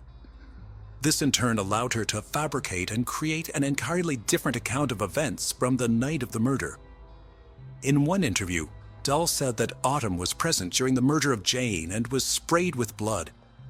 In another, she confessed that she was probably the person that bit Jane on the shoulder. Dahl would say that the murder began with an argument between Davis and Jane. She alleged that Davis wanted Autumn to join them at a party. When Jane refused, Davis erupted in a fit of anger, leading to the death of Jane. Her story kept changing to fit the facts being fed. However, she couldn't remember the weapon used for the murder or where it was eventually hidden. Dahl had implicated her ex-boyfriend Davis in the murder of Jane Hilton. He was now the prime suspect. Ricky Davis and Autumn Anker were also interviewed following the confession of Connie Dahl. Both Davis and Anker stuck to their original accounts of the crime. Detectives again lied to Davis, telling him that Anker had also implicated him in the murder. Anker told detectives she had no reason to protect Davis when they threatened her with culpability regarding the murder. Despite their interrogation techniques, detectives could not sway Davis or Anker to change their stories. They therefore used the confession of Dahl to arrest Davis. Dahl was offered a plea bargain to testify against Davis at his trial. Davis's first trial was declared a mistrial by jurors. His second, in 2005, would eventually convict him. Dahl took the stand and testified against Davis. She told the court of how she struggled with Jane and she herself accidentally bit the victim on the shoulder. She went on to say that she went outside as Davis continued the bloody assault on Hilton. Dahl said she could hear screaming, pleading, and gurgling as Davis continued the brutal attack. Based entirely on the testimony of Dahl's account of events, Davis was sentenced to 16 years in prison for the second-degree murder of Jane Hilton. Dahl received a lesser charge of manslaughter and received a year-long sentence at the county jail. Dahl, though, would eventually die from a drug overdose in 2014. Meanwhile, Davis was not going down without a fight. He maintained his innocence and in 2006 made contact with the Northern California Innocence Project. He asked if they could help him prove that he was wrongly convicted. The NCIP was founded in 2001 by Kathleen Rodolphe and Linda Starr. The project began after legislation offered convicted inmates to seek DNA testing to prove their innocence. It's a non-profit clinical program of Santa Clara University's School of Law. After Davis made contact with the NCIP in 2006, his case was put through a thorough re-examination. Cooperation between the NCIP and the El Dorado County District Attorney's Office allowed for the DNA recovered from the crime scene to be retested post-conviction. Evidence from the crime scene included Hilton's nightgown and biological material found under her fingernails. The results revealed an unknown male DNA profile. DNA from Hilton's fingernails and nightgown were both found to be from the same source. Test results eliminated Davis, Dahl, and Anker. This proved Dahl's testimony was contradictory to the physical evidence and therefore had to have been fabricated. The DNA also proved Archie Hilton innocent. Unfortunately, he had passed away by the time results were released. The DNA profile file was entered into the FBI Combined Index DNA system, CODIS, but no matches were found. Although the evidence seemed to prove Davis's consistent claim of innocence correct, there were some hurdles that still needed to be jumped. The NCIP successfully argued that had the DNA results been presented to the jury during Davis's trial, the outcome would be different. However, until January 2017, the California standard required that new evidence point unerringly to innocence. It was considered an almost unattainable standard. In 2015, a false confession expert, Richard Leo, reviewed transcripts of Dahl's interrogations. Leo concluded that the methods used by detectives during the interrogation of Dahl were designed to pressure and persuade Dahl to adopt an account that matched the detectives' pre-existing beliefs about how and why the murder of Jane Hilton occurred. In 2016, though, the NCIP co-sponsored Senate Bill 1134. This bill allowed wrongfully convicted inmates, like Davis, to prove that new evidence would likely have been compelling to a jury. NCIP attorney Melissa O'Connell filed a petition for a new trial based on the new DNA evidence testing. Championed by former California State Senator Martha Leno, the bill was passed in January 2017, putting California's standard in line with about 43 other states. In 2019, Superior Court Judge Kenneth Malikian vacated Davis's 2005 conviction and ordered a new trial. Initially set to start in fall of 2019, however, the judge announced the trial would take place in April 2020, citing the defense attorney's health as the catalyst for change in date. However, the fate of the trial was about to change once again. Advancements in DNA testing led to Davis becoming the first convicted person in California and the second in the United States to be exonerated for a crime. Genetic genealogy is a fairly new DNA testing concept. It involves taking DNA evidence from a crime scene and sending them to genetic companies. These companies then search family tree databases to find a potential match. In February 2020, DNA evidence matched to a man considered an unlikely suspect. El Dorado County Attorney Vern Pearson announced in February 2020 that a new suspect had been identified as the man linked to the DNA evidence found on Jane Hilton's body. Following the arrest, many people spoke to the media about the man they knew as Michael Green. Green was a longtime resident of Roseville, California. He graduated from Oakmount High School in 1986. He was described as an easygoing, kind person, even-tempered, and even super chill.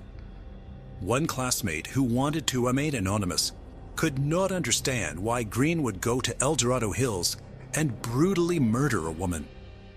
According to reports, Green was 17 years old at the time of Hilton's murder. On the night of July 6, 1985, the victim's daughter, Autumn, met Green and two of his friends, Calvin and Stephen. They hung out together at the park when Autumn decided to go home and have a shower before returning. Allegedly, Autumn told her mother she was going to another friend's house for the evening. Instead, she returned to the park to join the boys. What happened next is pure speculation. Investigators believe that during this time, Green broke into the house and was confronted by Jane. In a struggle to get away, Green may have attacked her in a frenzy. Following the attack, Jane's body was discovered by Davis, Dahl, and Otto when they returned home. Green had no criminal convictions either before or after the murder. It seems he'd led a normal life until DNA linked him to the gruesome crime. The other two boys who were with Green were tracked down shortly after his arrest. Calvin, unfortunately, had died some time ago. Stephen, however, was found and interviewed the day after the arrest. He was being treated as a witness and not a participant. Green was arrested on February 11, 2020. Since Green was a teenager at the time of the murder, he made his first appearance at the juvenile court on February 19, 2020. District Attorney Vern Pearson said that, procedurally, the court has to go through some steps on the juvenile side of it. Following this, Green was granted the transfer so that he could be tried as an adult. He waited 2.5 years before he would be tried in court. Green pleaded no contest on July 29, 2022. This plea means Green gave up his right to a jury trial. A jury trial meant he was to face a charge of first-degree murder. He also gave up his chance to challenge the plea or the consequences of his decision. His sentencing date was set for September 27, 2022, to be presided over by Judge Suzanne Kingsbury. At sentencing, Dr. Elizabeth Kaufman, a professor in psychological science education, was called in on educational capacity to explain to the court the development of an adolescent. Kaufman's research explained the varying development needs of adolescents with regard to emotional and cognitive development. The late adolescent stage allowed an individual to understand right from wrong, yet at the same time, they're also functioning under diminished capacity for impulse control. The defense called several witnesses from Green's childhood, some who even maintained relationships with him into adulthood. Each witness was asked if their opinion had changed of him since the knowledge of his confession. All witnesses agreed they'd been shocked to discover that he was responsible for the murder of Hilton. Individuals who knew him in varying capacities described him as jovial, popular, funny, and loving. These words were used to describe him before and after the murder. Green's ex-wife, Karen Green, said, "There's just not a bad bone in Mike." After witness statements were given, each of Jane Hilton's children presented their victim impact statements. They all described the unforgivable loss that Green inflicted upon their family. "The why it happened and how different my life could have been will haunt me forever," said Heather Purvis McConnell, one of Jane's daughters. Argith Brandon, Hilton's fourth child, said, "I loved my mother, and I assume Michael loves his mother too. I want to know what he would feel or what he would say to the person who stabbed your mother 29 times. What would you do if you received an early morning call to tell you your mother is dead?" The court listened to her description of the feeling of gathering her mother's belongings from the house in which she was killed. Ardith finished with a powerful declaration. "We will always have something in common, regretting the stupid decision you made 37 years ago." Hilton's son Ian echoed his sister's sentiments. He went on to explain the uncertainty the family faced and the recurring nightmares they suffered, especially after the crooked finger of blame was pointed at his own sister, Autumn. He broke down in tears as he ended with an almost inaudible remark. "All the words we say will never bring my mother back." Autumn was the last to speak. Her statement showed true agony as she recounted the cloud of suspicions she'd lived under for the last 2 decades.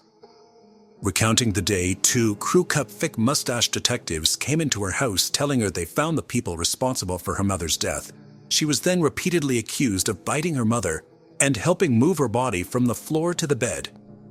Autumn went on to say that if she hadn't said the word lawyer at that point, she did not know how much further the intimidation tactics of the investigators could have gone. Afterwards, Deputy District Attorney Jay Linden read a statement on behalf of the family. In the statement, he asked Green what made him end Jane's life in such a brutal manner. "You beat her.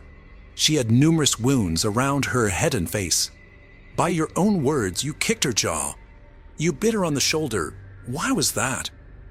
Linden continued to read the statement that expressed how Green didn't just murder Jane, he destroyed numerous lives in the process. Linden then asked Green if he'd given any thought about Jane and who she was. He pointed out her achievements and the love she had for each of her children. In closing arguments, Margaret Husher, Green's defense attorney, stressed the idea that he was unable to stop himself. She emphasized that he did not know what he was doing was wrong, as he was an adolescent at the time. This argument was based on the testimony of expert witness Dr. Kaufman.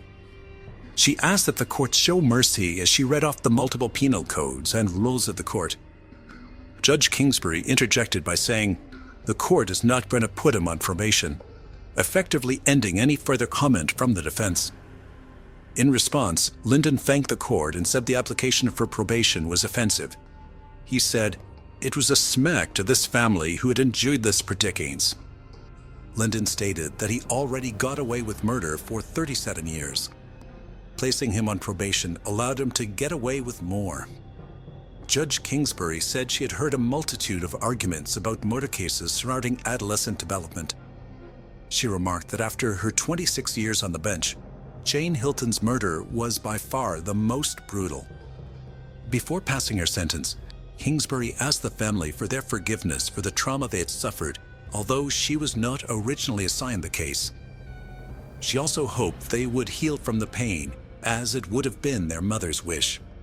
Kingsbury then encouraged Green to use all resources at his disposal in the California Department of Rehabilitation.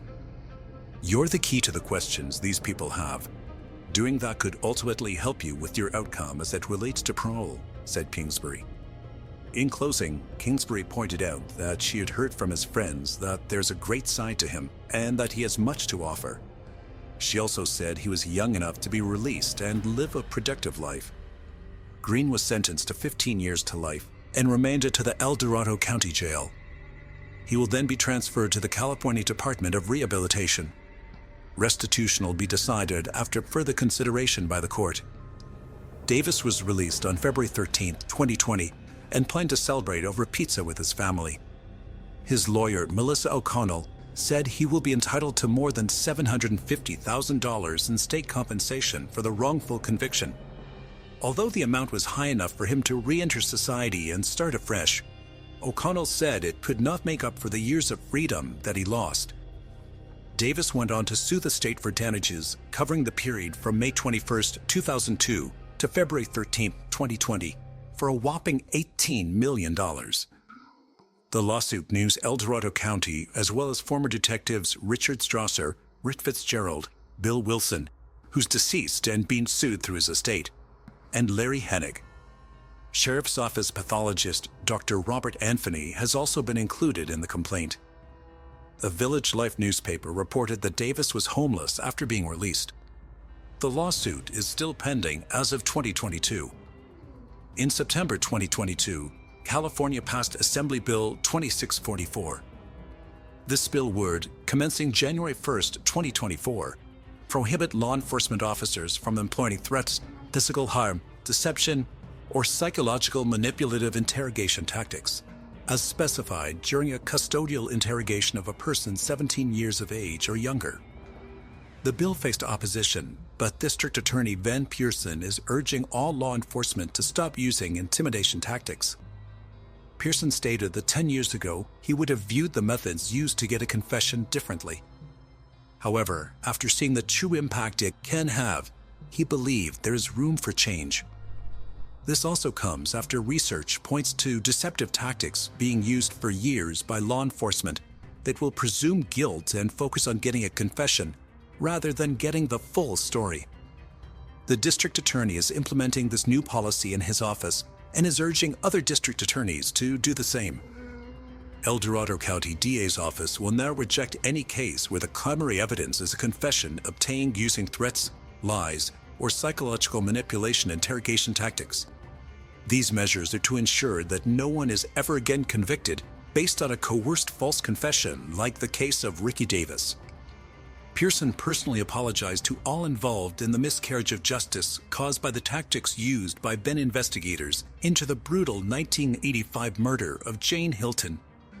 After 37 years, the right man is finally facing justice.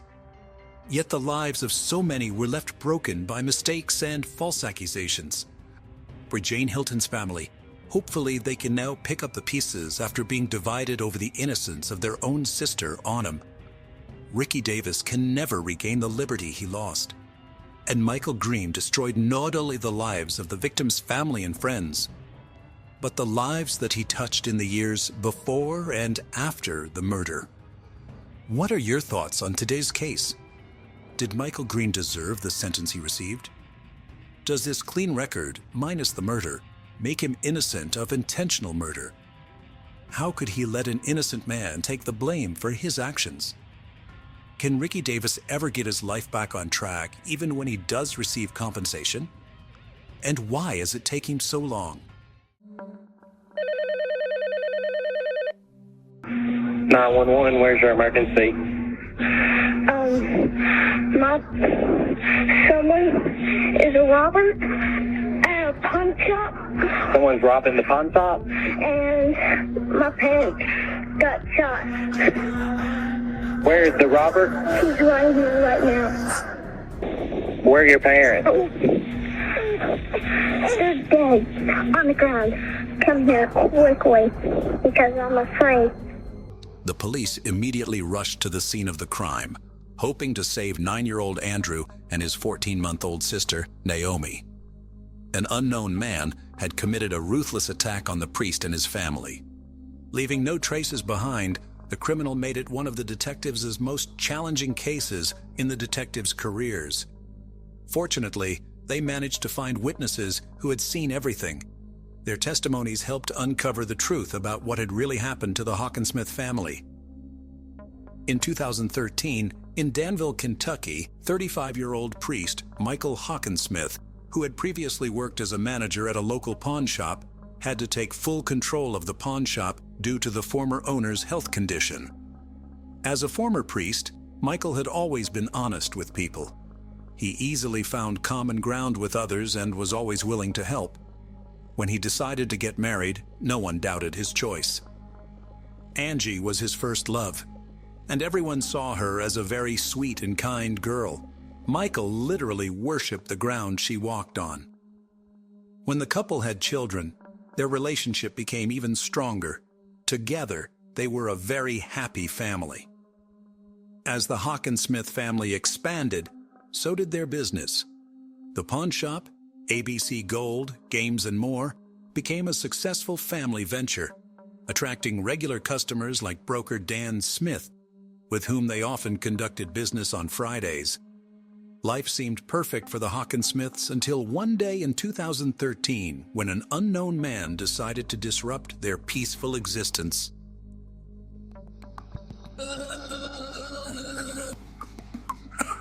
911, where's your emergency? Someone is a robber at a pawn shop, Someone's robbing the pawn shop? and my parents got shot. Where's the robber? He's right here right now. The robber. Does he have a gun? Yes. He shot my parents. Okay, can he see you? I'm in the back right now. You're in the back? Excuse me. So the robber's up front of the store? Yes, but I don't know if he's here or not. But come quickly. Where are your parents? They're dead on the ground. Come here quickly because I'm afraid. Please hurry. Okay, they're coming, okay? 6 minutes after the phone call, police officers arrived at the scene of the crime. When they entered the building, their attention was immediately drawn to a large, bloody trail, which led them to Michael Hockensmith. Moments later, they found his 38-year-old wife, Angie, and on the other side of the counter, they discovered the third victim of the crime, 60-year-old broker Dan Smith.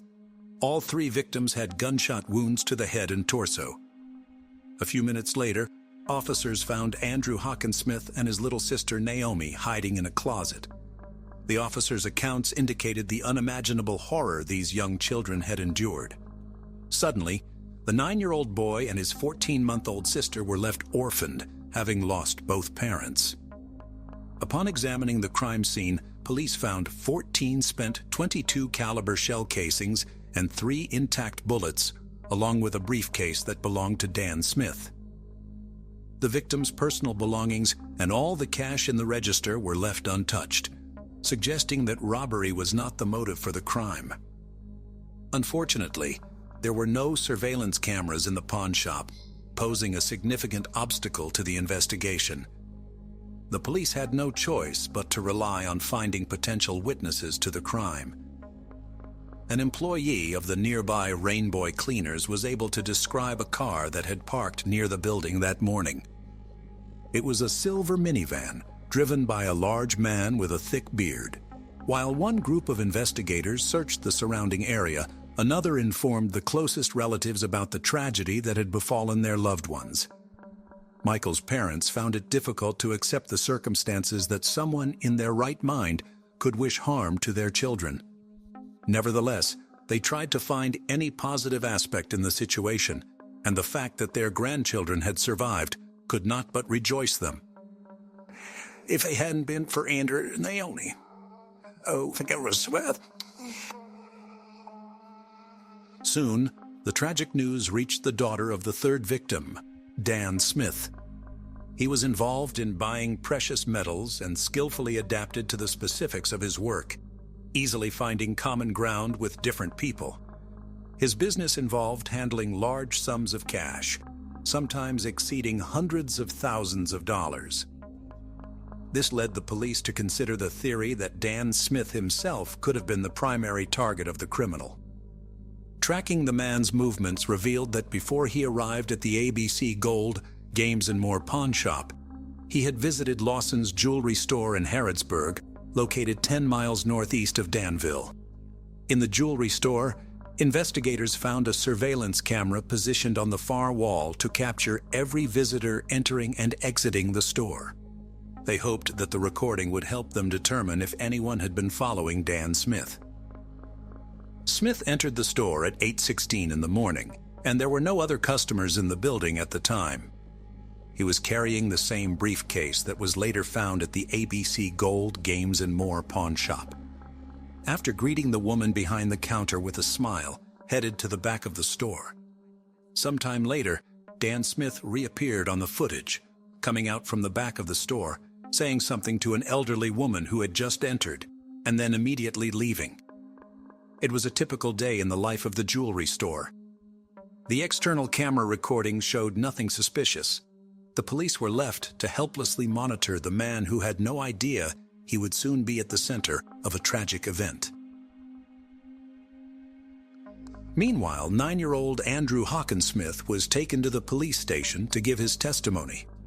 Andrew described how he had been at the pawn shop with his parents when Dan Smith arrived carrying a bag full of money. While his father and Dan were talking, the stranger entered and immediately demanded the bag. According to the boy, Dan Smith immediately handed over his briefcase, after which the stranger shot him. "My father asked him to stop, but he also shot him with a pistol similar to the one I play with," Andrew said. Meanwhile, the mother instructed Andrew to take Naomi to the back of the store and hide in the closet. Andrew took his little sister and hid. It was then that the criminal aimed the gun at Angie. "I don't know who he is and why he did it, but it seems to me that the reason was money," the 9-year-old boy concluded. He described the stranger as a very tall man with a blonde beard that looked fake, matching the description provided by a witness from Rainbow Cleaners. To follow all possible leads, the police's next step was to thoroughly examine the business run by the Hockensmith family. It turned out that the ABC Gold, Games and More pawn shop had another owner, Steve Devine. While he usually attended Friday deals with Dan Smith, he was absent on the tragic morning of September 20th. This information raised concerns, making determining his whereabouts a top priority. Steve Devine explained that he had developed an allergy that morning and was forced to cancel all his appointments, a story confirmed by his wife. The alibi and the fact that Steve Devine did not own a silver minivan helped to rule him out as a suspect. He also explained why there were no surveillance cameras in the pawn shop. According to him, the security system had been removed by the previous owner, Kenneth Allen Keith, and the new owners had not yet installed a replacement. 48-year-old Keith, like his deceased friend Michael Hockensmith, was a priest. Pastor Keith sold the pawn shop when he was diagnosed with brain cancer, but he remained the owner of another similar establishment, Gold Rush Buyers, in Pulaski County, neighboring Danville's Boyle County. Michael's family revealed that he prayed for his friend every evening, hoping for his recovery. Their friendship, which began when Michael worked at a youth church camp, had lasted for 15 years. The Hockensmith family always held Pastor Keith in high regard, and for their son Andrew, he was like a beloved uncle. With no significant leads, investigators decided to try their luck in finding possible street surveillance systems near the ABC Gold, Games and More pawn shop. They found a camera on the office building of the real estate office, Danville Rentals. The surveillance footage captured a silver minivan at 8:45 in the morning, but the image was too blurry to identify the license plate or the make of the vehicle. Once again, the police had to rely on the witness's testimony from Rainbow Cleaners, which described the car as an old model with a distinctive square body shape. The car in the video clearly showed a square rear bumper that matched this description. The color, type, and shape of the car all indicated that the police had found the criminal's vehicle. They continued to search for surveillance systems farther and farther from the pawn shop. At 8:17 in the morning, the camera at the local Ephraim McDowell Hospital captured the same vehicle. And finally, investigators were able to determine that it was a silver Dodge minivan. Michael and Angela's family organized a candlelight vigil in their memory. Hundreds of compassionate people attended that evening, demonstrating the depth of love for their lost ones. Similarly, like the Hockensmith family, Dan Smith's close relatives were outraged that the whims of another had led to the loss of their loved one. Despite their grief, they chose not to let anger overshadow their other emotions and joined in the funeral proceedings. Meanwhile, the Danville Police Department appealed to the public for any information about the criminal or his vehicle. Immediately after this, on September 24th, the police received a call from Tracy Harold, a pastor in Warren, Michigan. He claimed to be a friend of Kenneth Keith and mentioned that during their last conversation, they touched on the topic of the murder in Danville, and at that moment, Mr. Keith seemed to change. Pastor Kenneth Allen informed his friend that on that particular day, he was driving to Danville for medicine for his wife.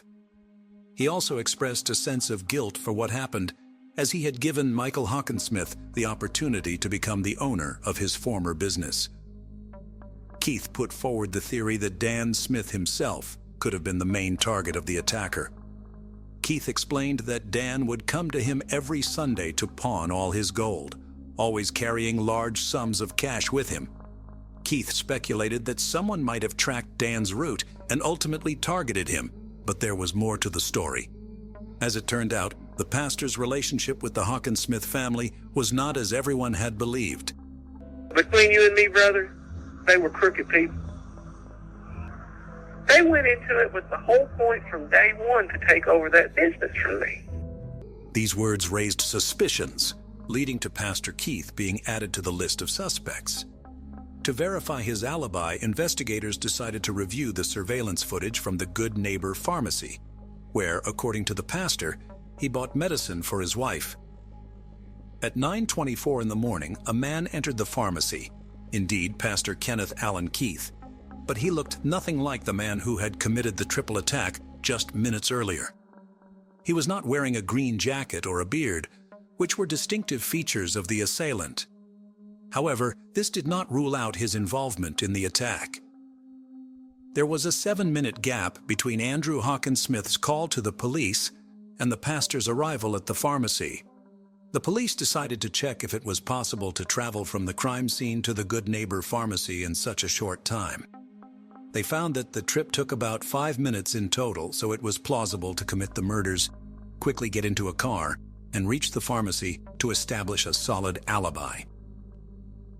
The key clue was that Pastor Keith had an unregistered 2008 Dodge minivan, which was silver.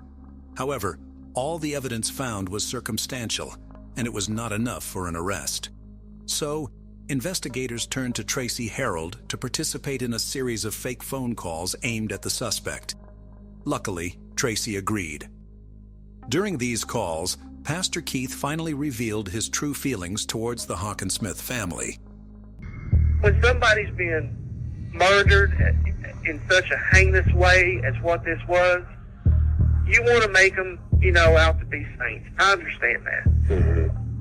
But between you and me, brother, they were crooked people. Is that right? They went into it with the whole point from day one to take over that business from me. I don't mean to speak ill. No, hey, man. Facts are facts. Yeah. And here's the thing. I can't tell nobody none of this because what does it make me look? Yeah. It makes me look like a perpetrator, see? And then, what everyone had been waiting for happened. Keith began discussing details of the case that had not been made public. I was here, but I was at the party.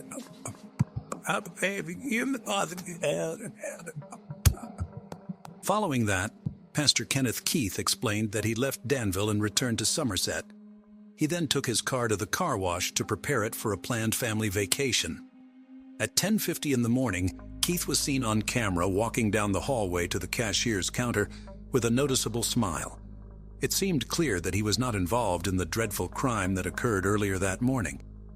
The external camera footage covering the parking lot showed Pastor Kenneth leaving the car wash in the same silver Dodge at 11:25, matching all the images previously obtained from various surveillance systems in Danville. At that point, they had enough evidence to arrest the suspect. He was offered a polygraph test to prove or alleviate his involvement in the pawn shop crime, but his response was rather unusual. Keith stated that he would not be able to pass the polygraph successfully because during his military service, he was tasked with eliminating 3 individuals. The investigators obtained a warrant to search Kenneth Allen Keith's pawn shop, where they discovered a fake beard and a significant amount of cash. The police could not find any legitimate explanation for how he acquired most of the money. They also found bundles of bills wrapped in a ribbon with the name of the bank that issued them, revealing Dan Smith as their client. Further investigation revealed that the money found in Keith's pawn shop had recently been withdrawn from the account of a dead broker. Additionally, several .22 caliber casings were found in Keith's pawn shop.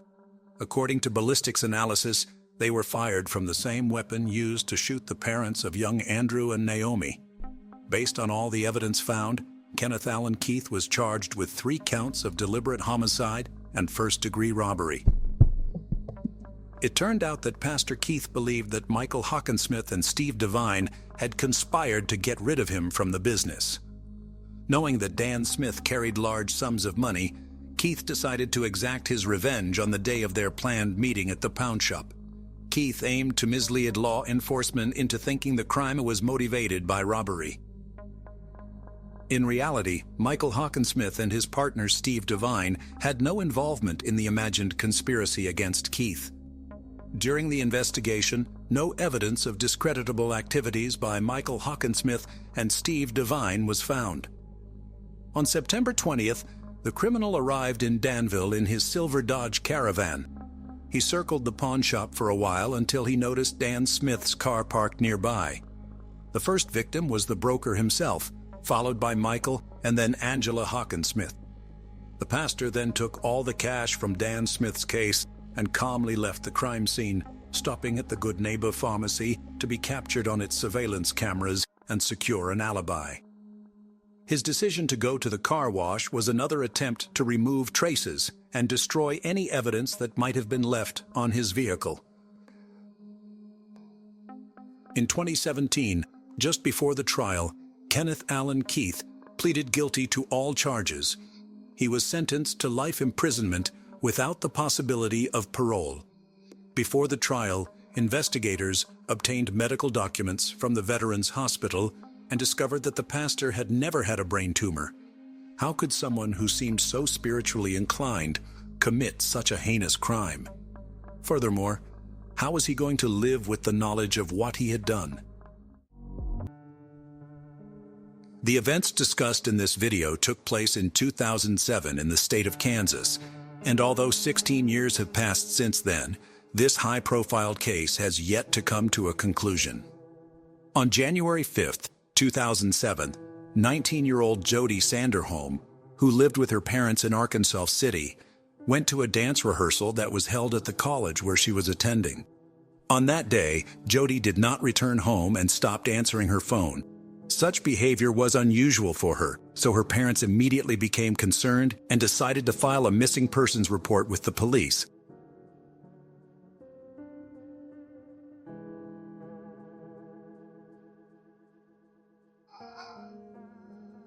Jody Leanne Sanderholm was born September 26, 1987 in Arkansas City to Brian and Cindy Sanderholm. She was the 3rd child of her parents. She had a brother called Jason and a sister called Jennifer. From a young age, Jody was fond of dancing, and although it played a large role in Jody's life, she also did not neglect her studies. She was one of 4 valedictorians in her graduating class. While in high school, Jody was a member of the National Honor Society, a Kansas State Scholar, a Kansas Board of Regents Scholar, and earned the Outstanding Physics Student of the Year Award presented by David Steinemetzy. She was a member of the Ark City High School dance team for 4 years. 2 of those 4 years, she was the captain. Jody was a member instructor of Arc City Dance and a Universal Dance Association instructor. After high school, she attended Cowley College where she studied pre-pharmacy. While at Cowley, she was a member of the Cowley Tigerette dance line. In 2007, the population of Arkansas City was about 12,000. Jody's parents, like probably other locals, thought it was a good and relatively safe place to live and raise children. However, after Jody disappeared and the details of what happened to her became known, many began to realize that safety was only an illusion and that the man was the most dangerous beast. On the morning of January 5, 2007, Jody drove her car, a Dodge Stratus, to college for a dance rehearsal that was scheduled to end at 10:45. After the rehearsal, she intended to return home. Cindy called her daughter's cell phone several times, but she didn't answer, which was highly unusual. Jody always kept in touch with her family, and even if she missed a call, she would call back soon. Cindy had a bad feeling about this. She decided to get off work and go home to see if Jody was all right. When she arrived, she immediately noticed that her daughter's car was not in front of the house, and this only increased her anxiety, because Cindy knew that by this time, Jody should have been back from rehearsal.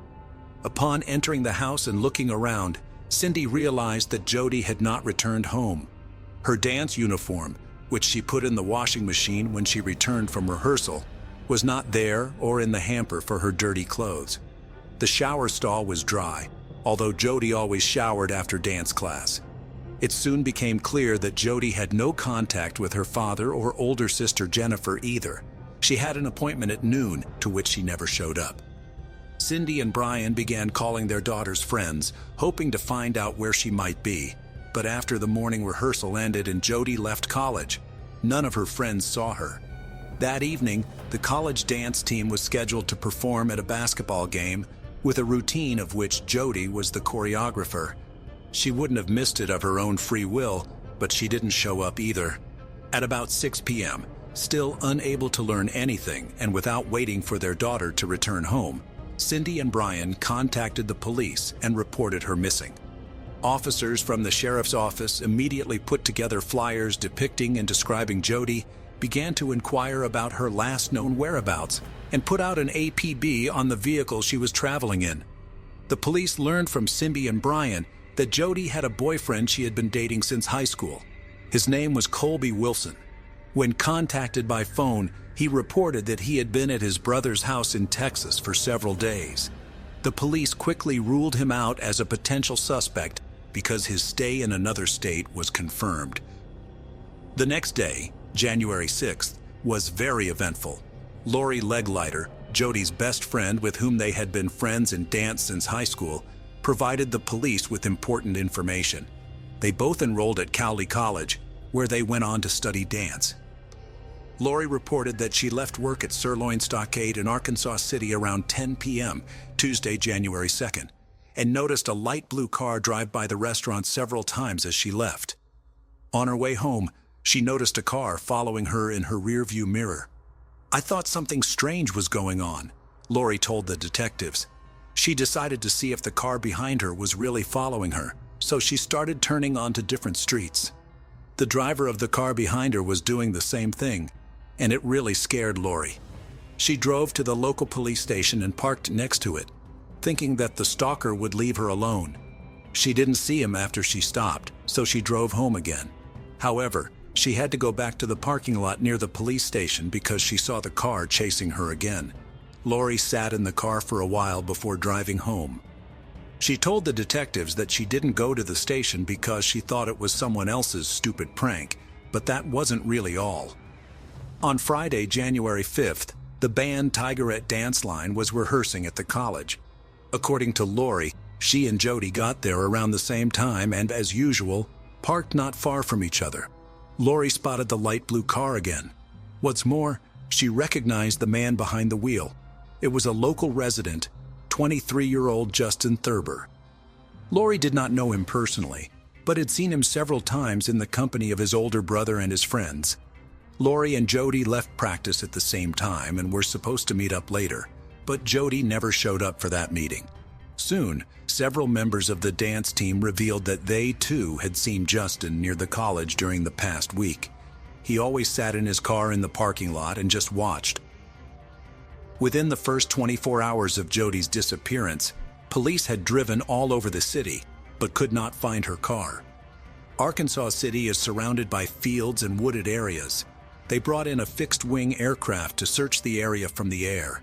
The car was more difficult to hide than a person because of its size, so the police hoped to be able to see Jody's car from the air. It was determined that the last time her cell phone signal was received, it was from a cell tower located near the Kaw Wildlife Area. This is a vast, wooded area along the Arkansas River. At this point in the investigation, only one person, Justin Eugene Thurber, who was identified by Lori Leglider and other members of the dance group, was considered as a person who might be involved in the disappearance of Jody Sanderholm. It is important to note here that despite his young age, Thurber was well known to the police. 3 years earlier, in 2004, he had been charged with illegal possession of banned substances. He eventually received a suspended sentence and was released. 3 months after that, he was arrested for theft and probation violation. In October 2005, he was charged with disorderly conduct. 3 months later, he was arrested for petty theft and again found to be in possession of a controlled substance. On December 31, 2006, which was just 6 days before Jody disappeared, Thurber was arrested again for theft. That same day, after paying a $3,000 bail, he was free. Having had a merry New Year's Eve, the next day, January 1st, he began impersonating a police officer and disrupting public order. When the real cops came for him, Thurber complained of chest pain and was taken to the hospital instead of the station. Why he was not arrested after his discharge from the hospital remains unclear, nor is it quite clear why he managed to get away with it all the time. A relative of his who works for the Cowley County Police may have contributed to this, but that's only a guess. That same day, January 6th, a police officer saw Thurber's car, a light blue Cadillac, parked outside his parents' house and decided to talk to him. His father invited the officer into the house. When the police officer asked Justin where he had been yesterday, he said he had driven his car to Winfield, a town about 13 miles outside of Arkansas City, in the morning. There, according to Justin, he met up with his friend and two of his friend's buddies, whom he did not personally know very well. Next, the four of them began driving around the countryside in a car belonging to one of his friend's buddies until the car got stuck on a dirt road near Cedar Vale. Then, as Thurber claimed, he walked toward Arkansas City, which is about 30 miles from Cedar Vale. After 6 hours, he got tired of walking and called his father to pick him up. Thurber's father confirmed what he said, saying he picked Justin up wet and dirty, a couple of miles from Cowley State Fishing Lake. Justin also told the police officer that his car, which he left in Winfield, had been returned by friends. The story wasn't very convincing, but there was nothing to charge Thurber with yet, so the officer left. That same evening, officers spoke with Alexis Swartzel, who recently ended a 3-year relationship with Thurber. She told officers Thurber often took her to the Kaw Wildlife Area, southeast of Arkansas City, and she pointed out places she and Thurber would visit. When the police informed Alexis that they were investigating the disappearance of Jody Sanderholm, she was very surprised and said that Justin had once said that he had begun watching Jody when he was 13 years old. He would peep at her when she was swimming in the pool in her backyard, and sometimes in the evenings, peek through the window in her room and wait for her to start changing clothes. Police asked Alexis about her reasons for breaking up with Thurber, to which she said she had broken up with him because he was too abusive and had strange tendencies that were becoming more and more frequent. On several occasions, she said, during intimacy, he would choke her unconscious. On top of that, he asked her to fight him because he could not get aroused any other way. It was becoming more and more obvious to the police by the minute that Justin Thurber might be involved in Jody's disappearance. The police had no evidence to link him to the girl's disappearance. But late in the evening of January 6th, Thurber was arrested anyway. Detective Eric Mata arrested Thurber on bail revocation and suspicion of criminal trespass because the investigation into Jody Sanderholm's disappearance revealed that Thurber was on the college campus, where the detective believed Thurber should not be. Thurber told Mata that he wanted to talk to his lawyer. At the same time, police officers arrived at Justin's parents' house with a search warrant. The officers took the shoes Justin had been wearing the day before when his father picked him up. The shoes were wet and were drying on a towel. Thurber's father told police he helped his son clean the mud off the shoes. The clothes Justin was wearing when his father picked him up were also recovered, but by this time he had had time to wash them. The next day, January 7th, searchers trained to identify human activity in rugged terrain set to work in the Kaw wildlife area. They found shoe prints that matched Justin Thurber's, as well as several other smaller shoe prints. As darkness fell, they decided to continue the search the next day.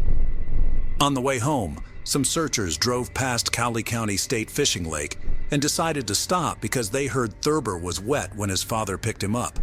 They discovered a muddy tire track, muddy shoe prints near a public restroom, mail addressed to Jody Sanderholm's parents in a chemical toilet, dance shoes in another toilet, and a flip-flop sandal.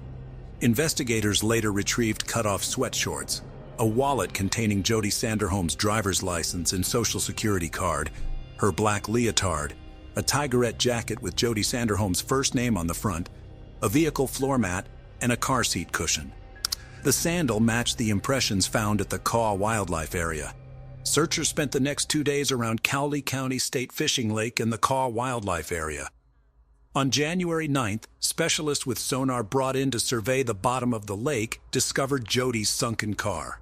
On the same day, the hope of the Sanderholm family also died.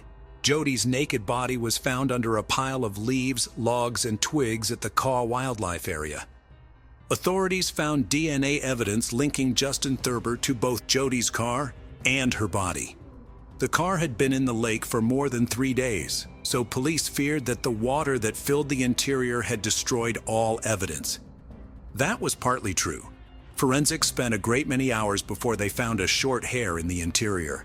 Carrie Melton, director of the Forensic DNA Testing Lab, ran mitochondrial DNA tests on the hair found on the driver's seat of Jody Sanderholm's car and concluded that it was almost certainly Justin Thurber's hair. Barbara Leal, an employee of a private DNA testing company, tested samples taken from Jody Sanderholm's right biceps and right side of her chest. She concluded that Thurber could not have been excluded as a participant, although 99% of the population could have been excluded. Cell tower data showed that on the day Jody disappeared, her phone and Justin Thurber's phone were in the same areas at the same time. Lori Leglider, Jody's best friend, said she saw Thurber in the college parking lot the day she disappeared. When the police looked at the camera footage provided by the college administration, they were convinced that Lori was telling the truth. Thurber was in the college parking lot at the same time rehearsal was going on, and he left that parking lot at the same time as Jody. The tape showed that Thurber followed Jody in his light blue Cadillac. Based on the fact that letters addressed to Jody's parents were found near the lake, investigators speculated that Thurber had followed Jody from the college to her home, and when she got out to retrieve the letters from the mailbox, he attacked her, pushed her into her own car, and drove her away. That theory was confirmed when a shoe print identical to the sole of Justin Thurber's sneakers was found next to the Sanderholm family mailbox. As previously mentioned, footprints of Thurber's shoes and smaller shoe impressions were found at the Kaw wildlife area. It was determined that these were the footprints of Jody's shoes found at the fishing lake along with her other belongings. Thurber's footprints and Jody's footprints in the preserve were located side by side. Walking along them, at one point the searchers saw that Jody's footprints were interrupted and Justin's footprints went deep into the woods. This meant that he was carrying the girl further on his own. His shoe prints were also found where the body had been found. All 3 of the people Justin said he had been with the day of Jody's disappearance denied what he said. They had not seen Thurber that day, which meant his story about the car being stuck near Cedar Vale was a fabrication. The 3 officers drove Thurber to Cedar Vale so he could show them where he said he was. Thurber was unable to determine where he said the car was stuck. Back at the police station, Thurber volunteered to take a polygraph test. He also requested that his relative Chad Monroe, who worked for the Cowley County Sheriff's Office, be present during the questioning. The evidence found was sufficient to indict Justin Thurber. He himself denied guilt, and the judge set his bail at $1 million. Thurber's attorneys tried to convince the court that he was mentally retarded and incompetent, but were unable to do so. Thurber had graduated from high school and even attended college for some time, so the judge found the defense claim of his mental retardation unproven. The medical examiner who conducted the autopsy testified at the trial. He said that the first time he looked at the body, he had no doubt that the last hours of Jody's life were very painful. Her entire body and face were covered with bruises and abrasions. There were clear signs of strangulation on her neck. It was strangulation that was named as the cause of death of Jody Sanderholm. I can't say all the information about what the medical examiner found during the autopsy. Not all horror movie maniacs are as brutal as Thurber was to Jody. Without going into detail, and at the same time to give you some idea of what happened at the Caw Wildlife Area, I will say the following. The crime was motivated by carnal desire, and Thurber committed the crime with a stick. At trial, in addition to Thurber's ex-girlfriend, 6 other women testified, each claiming that the defendant stalked her. One of them was a co-worker of his. In one case, she even had to call the police to have an officer walk her to her car after work. It was already dark, and she was afraid to go to the parking lot because she saw Justin waiting for her. Earlier, he had left a rose and a note under the windshield wiper of her car, saying he liked her and wanted to get to know her better. Several witnesses said they saw Jody Sanderholm's car on January 5, 2007. Kari Morris, a friend of Jody's, noticed that Jody was sitting in the passenger seat as their cars passed each other in Arkansas City shortly after noon.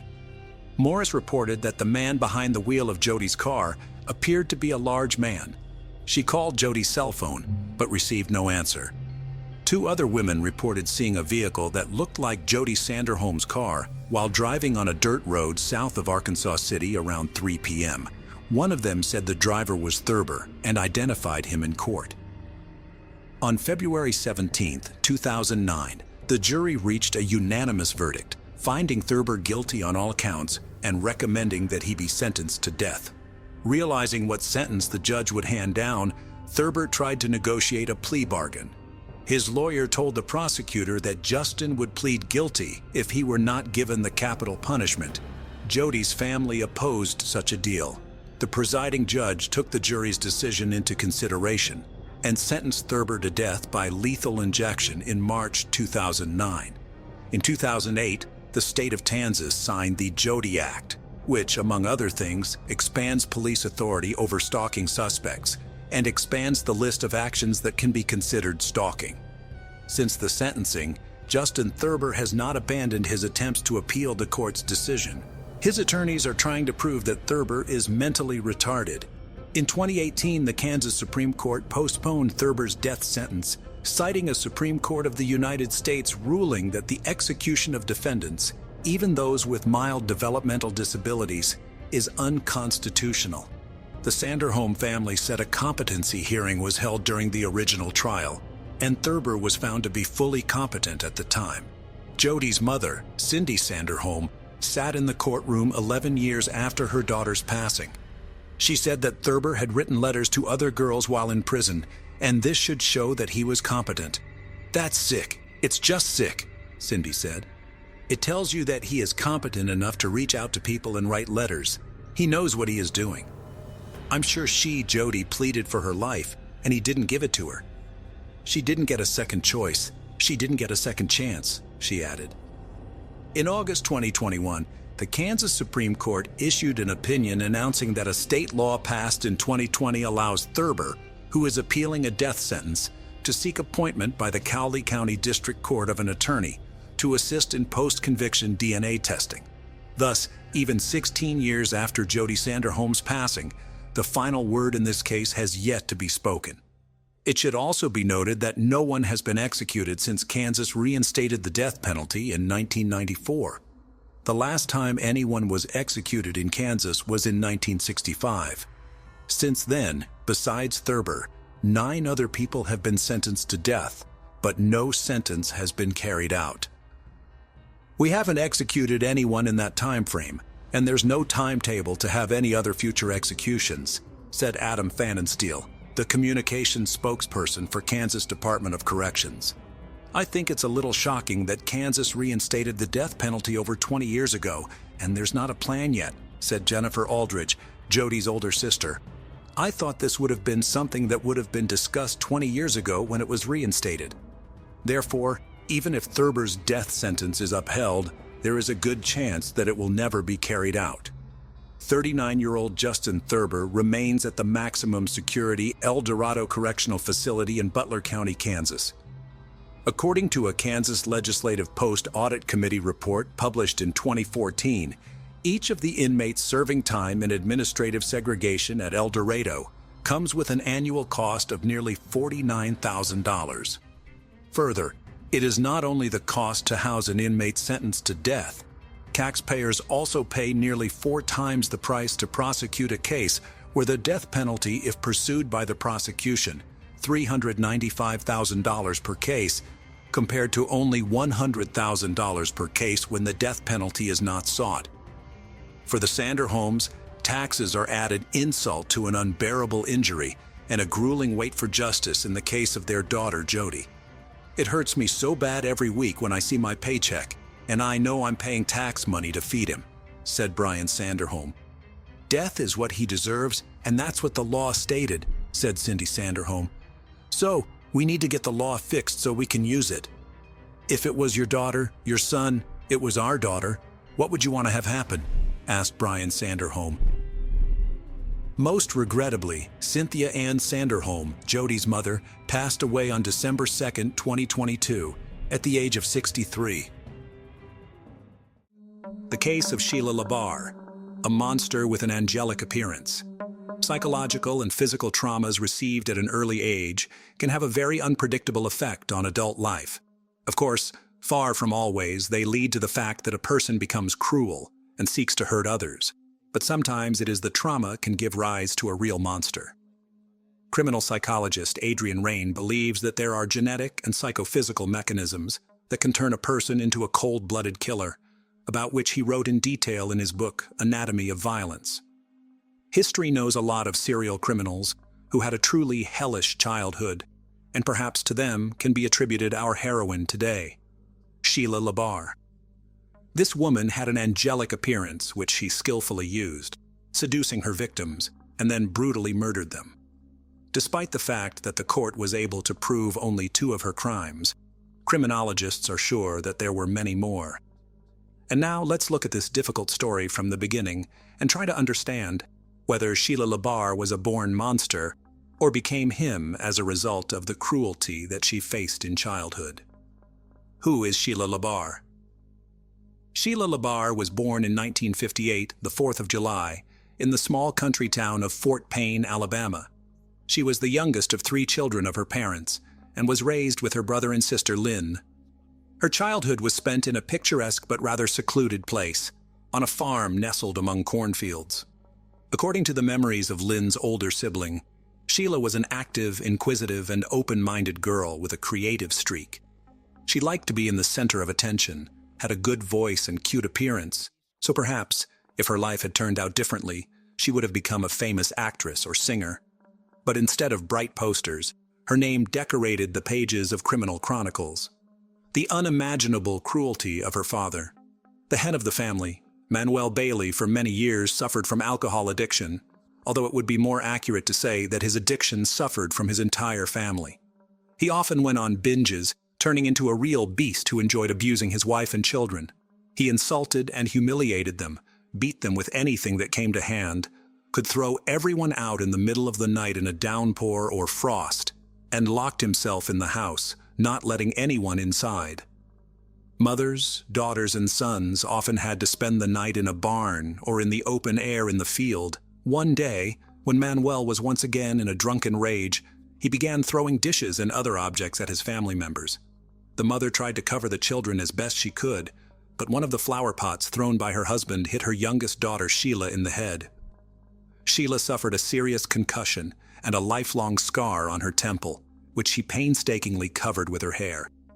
But not even the insults and beatings were the worst thing that the sisters had to endure in their parents' home. According to the memories of Sheila and Lynn, Manuel from an early age forcibly inclined them to intimacy. The mother may have been aware of what was going on, but the subject was never broached. However, despite the nightmare at home, Sheila did well enough in school. She dreamed of leaving the farm as soon as possible and go to conquer the big city. The girl was quite ambitious and determined. She passionately wanted to realize her childhood dream in life and become an actress or pop singer. And she had everything for this: charisma, bright appearance, and a beautiful voice. Adulthood, first marriage. Barely Sheila was 18 years old. She left her parents' home, but adult life was not so joyful. To enter the university, she was not allowed to average score, and to move to the big city, she simply did not have the money.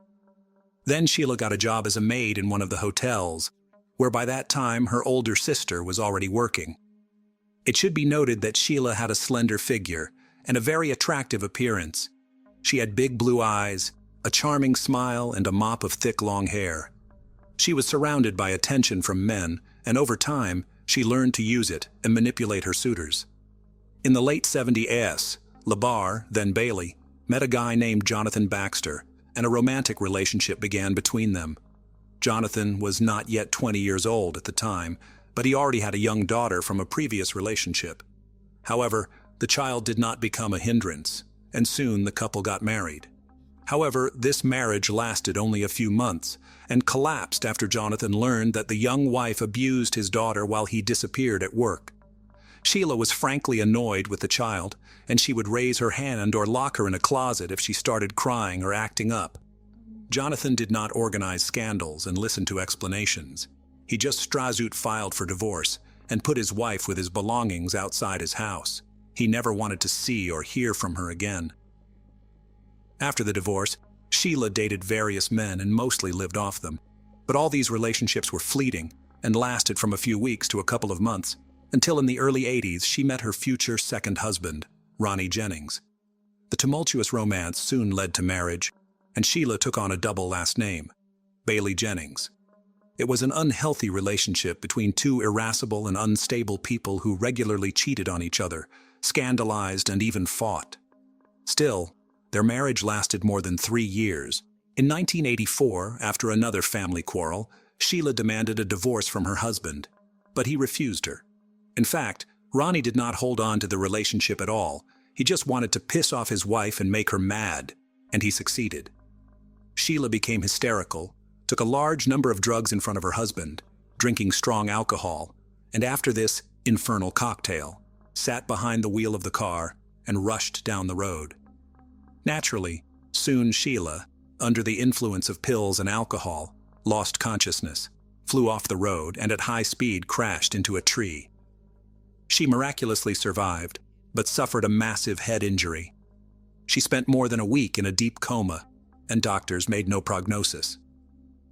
When Sheila finally regained consciousness and gradually recovered, she was transferred to a psychiatric hospital where she spent several months. She later complained to her sister that one of the orderlies was constantly harassing her and possibly taking advantage of her helpless state when she was heavily sedated. After all this, Sheila returned to her second husband's home, but began to behave not just aggressively, but threateningly toward him. When during another scandal she attacked Ronnie and poked him in the chest with nail scissors, Ronnie, fearing for his own life and health, filed for divorce and hurriedly moved out of the mad woman. Rich lover. When the second marriage was dissolved, the young woman began looking for lovers through the dating columns of the print media, and she left her ads there as well. But no man did not stay with her for long, because Sheila tended to dominate everything, rigidly suppressing their partners both in intimate and everyday life. Soon the photo of an attractive girl in the dating section drew the attention of 60-year-old Wilfred Bill LeBar. The man had previously been married twice and had adult children and grandchildren from previous marriages. He was widowed a few years ago and had been living alone on his large country ranch ever since. Bill was a fairly wealthy man. He had a chiropractic office in Epping, New Hampshire, and on the ranch he raised horses. At the same time, he was very lonely and needed a strong, powerful woman.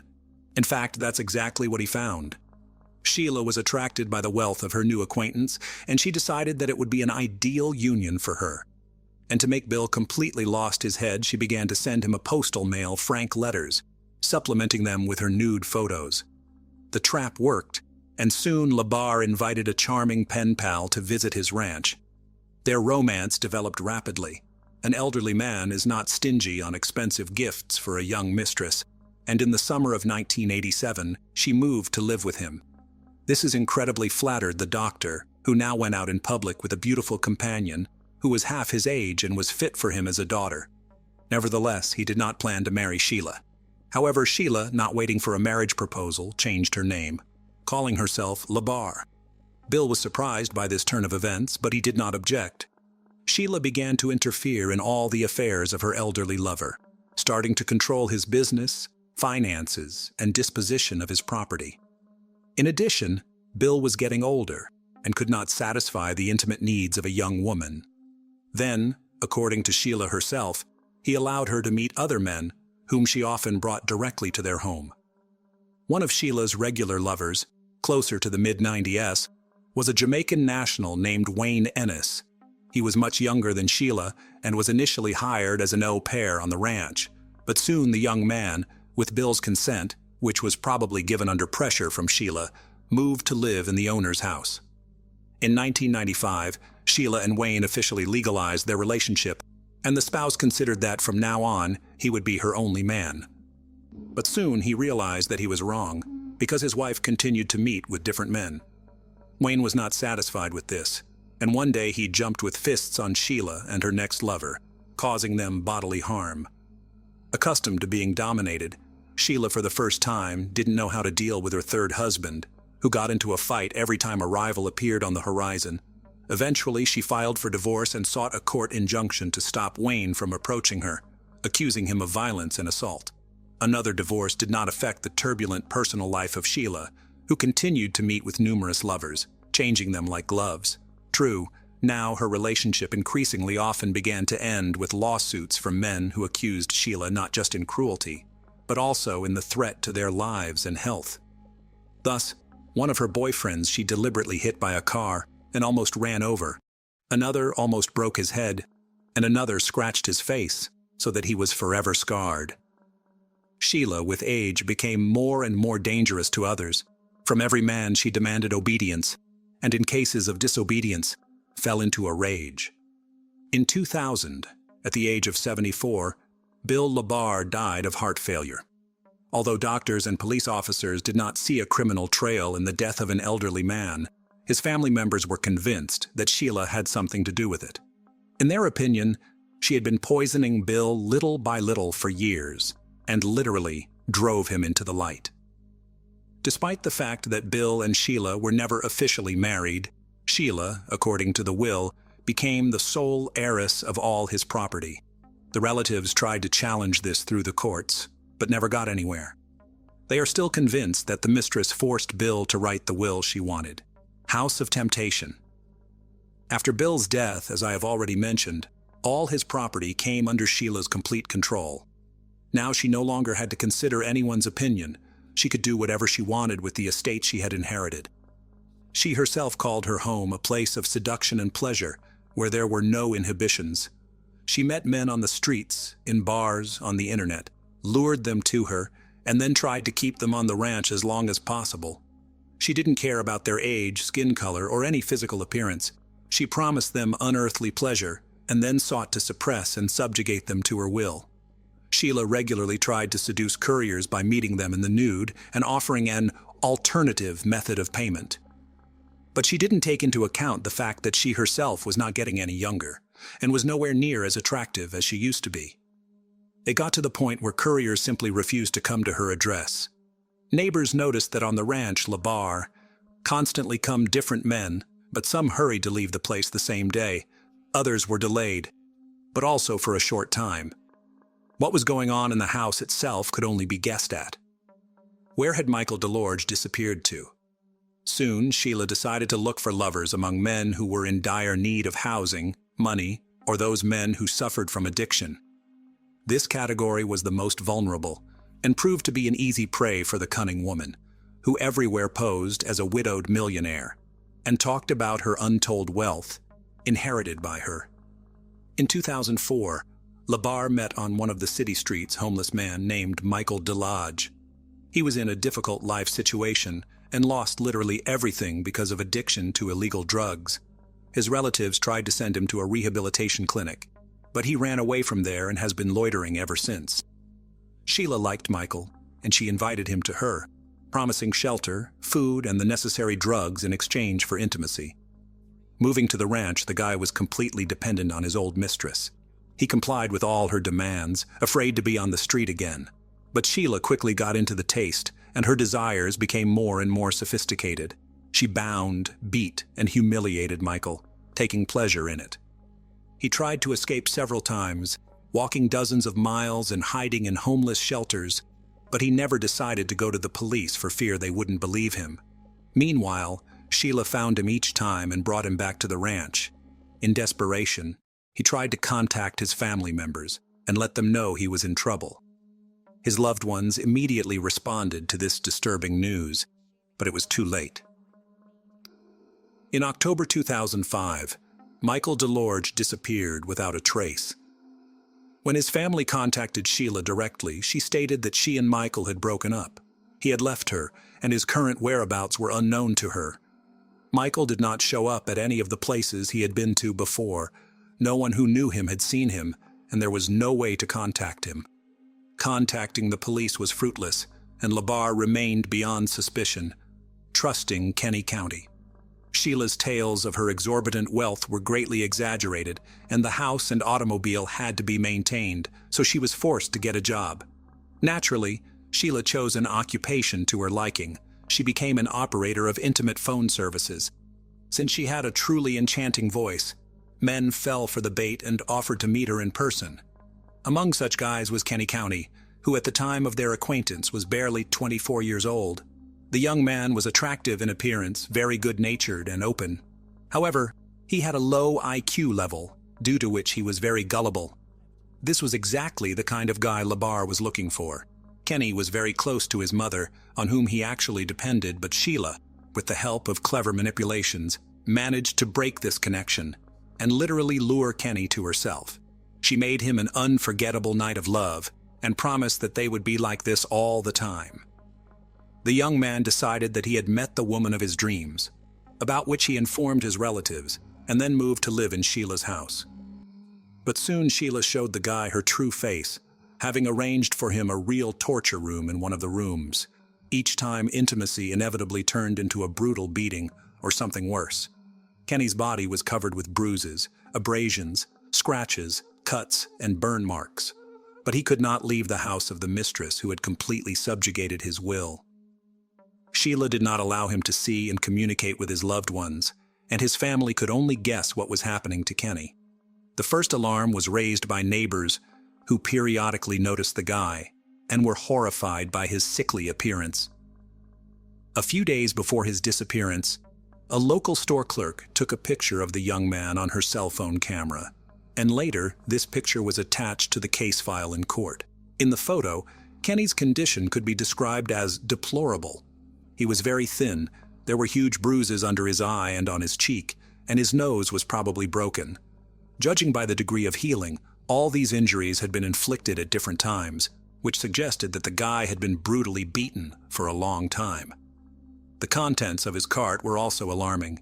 He rolled 2 large canisters of fuel to the cash register, as it later turned out, for his own cremation. The store employees were so puzzled and even frightened by the guy's appearance that they decided to report him to the police for possible domestic violence. But this time, Sheila managed to get away with it, and they could not charge her with anything. Soon Kenny stopped contacting his family altogether, and when his worried mother arrived at Labar's house, the owner behaved aggressively and advised to leave Kenny alone. All subsequent attempts ended similarly, at which point Kenny County's family filed a missing persons report with the police, indicating that he may be being held forcibly at the country ranch. a home crematorium, and gruesome findings. When police arrived at Sheila's home, she claimed that the young man no longer lived with her, and claimed that Kenny had run away because his mother, whom he was allegedly terrified of, began visiting them frequently. As evidence, Sheila provided an audio recording in which she asks her lover if his own mother had attacked him, and he quietly gives an affirmative answer. It all seemed more than strange, and the very next day, an officer visiting Sheila secured a search warrant for the estate. Sheila had been on the police's radar many times before, and her name had been linked to another mysterious disappearance of a boyfriend. But over the years, Sheila had never been questioned, and her house and grounds had never been searched. When the police arrived, they did not find Labar at home, but they did see several fires burning near the outbuildings. The fires looked strange and were made of improvised materials, a mattress, fragments of wooden furniture, hay, etc., all doused with a flammable mixture. One of the bonfires had bones in it that clearly looked like human remains. The squad requested reinforcements in the form of forensic experts, reporting all the findings, but that turned out to be just the tip of the iceberg compared to what they discovered next. Almost all over the house were found poorly washed traces of blood. It was so much that it seemed as if there had been a real massacre.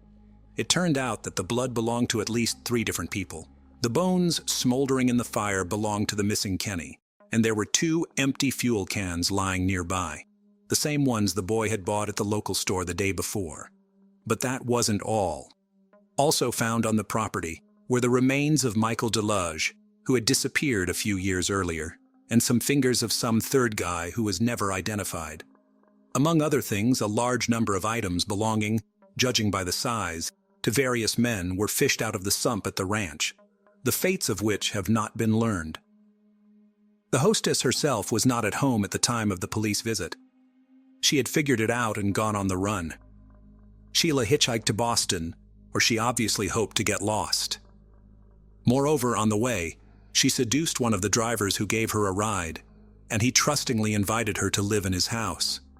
However, the next day, having seen on TV news about the search for a dangerous criminal, the new lover himself called the police and reported that Sheila is now in his bed. It was there that she was arrested. During the search of Sheila's home, another frightening find was made: a box of videotapes. On the tapes, Kenny, Michael, and several other men confessed to horrific crimes, but judging by the guy's appearance and condition, they made these confessions under torture. Since Labar's arrest, her mental health has raised a lot of questions, so the court ordered the necessary evaluations. Sheila was found to have a delusional disorder, as well as signs of schizophrenia. She called herself an angel sent from heaven to protect children from rapists. It was Sheila's failing mental health that became the basis on which her attorney tried to build a defense. He called his client a profoundly sick person and tried to prove that she was not aware of her actions. The reason for this was the mental and physical trauma she had suffered as a child. The defendant herself claimed that many years ago, when she was in that terrible accident and found herself in a coma on the verge of death, she met with God, and the latter told her to cleanse the world of men who infringe on children. Sheila's ex-husbands and some of Sheila's lovers also spoke in court, who, in one voice, called her a crazy, unstable, and extremely violent woman. And Wayne Ennis, the third husband, said that the ex-wife repeatedly persuaded him to kill Mr. Labar in order to seize his property. But despite the defense's attempts to convince the court that Sheila was insane and in need of treatment, it was proven that she was aware of her actions at the time of her crimes. She was found guilty in July 2008 and sentenced to life imprisonment without the possibility of ever being released. All of her appeals were rejected. Sheila is now serving her sentence in Florida at Homestead Correctional Facility. The angry man walked out of the house, slamming the door hard. He reached the driveway and stopped. He ran his hand through his black, disheveled hair several times. The man was visibly nervous and said something quietly under his breath, then walked briskly back toward the house. He tugged sharply on the doorknob and stepped inside. Picking up a baseball bat that was lying at the entrance, he walked bossily through the house and shouted violently.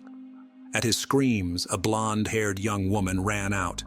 As soon as she approached him, he struck her on the head with the bat. The woman fell unconscious, and instantly a pool of blood formed on the floor around her. The enraged, dark-haired man continued to strike the immobilized woman until his fervor subsided. It is hard to imagine, but it happens that in such a paradisiacal place of the planet as New Zealand, it happen such bloody tragedies. After all, New Zealand is first of all a picturesque nature with its unique flora and fauna, which creates a comfortable climate for people to live in. People living here have a high standard of living with a measured and calm way of life, where there is no corruption and crime is close to zero. But today our story will disrupt the tranquil life of Oakland and completely change the notion of a happy family. Carmen and Brad met on an ordinary day, which later became a fateful day for the two of them. Carmen Thomas was born on October 30th, 1987 in South Africa. Her father died when the girl was only 10 years old. Heavily bearing the loss, her family moved to relatives in the town of Whitby in the United Kingdom. But in another country, the long-awaited peace never came, and after a while her family moved back to South Africa. Carmen, who was over 18 years old at the time, decided to stay with her relatives and later moved to live in London. In London, Carmen completed her studies and earned a master's degree in marketing. She had a strong and mischievous personality that attracted people. Carmen was a loyal friend and comrade for many people, but a beautiful life in a large metropolis required a lot of expenses, and the girl had to work hard to ensure a decent standard of living. During the day, Carmen worked in the store as a marketer, and in her spare time she worked part-time in a gentleman's club. Despite her strange choice in the service industry, Carmen was a girl of strict rules and never allowed herself unnecessary and even more so undignified behavior, which was very much appreciated by important clients. It was there that she met an attractive and flamboyant man, Brad Callahan. Bradford James Joseph Callahan was born in New Zealand in April 1978. The boy's parents separated when he was 9 years old. Little Brad stayed with his mother, after which they moved to Australia. In 2001, Brad graduated from university and received an engineering degree in the construction industry. At the invitation of a large construction company, he moved to the UK, where he was offered a position as chief structural engineer for a large business complex. For important negotiations and added status, Brad turned to a gentleman's agency, and his choice fell on the beautiful Carmen. The man was intelligent, tall, black-haired, with bright dark eyes, but he could not afford a real relationship because of too much ambition and busy career. He had no free time for a permanent relationship. After a successful business dinner, Brad was conquered by the open and radiant Carmen. They continued informal communication, which was repeated again and again. After a while, they formed a good friendship, which later grew into love. The candy bouquet period flew by very quickly, and the lovers began to live together. Their life together was based on trust and care. They sincerely supported each other and looked absolutely happy. After a while, Carmen became pregnant, and Brad decided that the best solution for them would be to return to New Zealand, to a country with clean air and a measured course of life. They returned to Auckland. In March 2005, Carmen and Brad had their son Jack.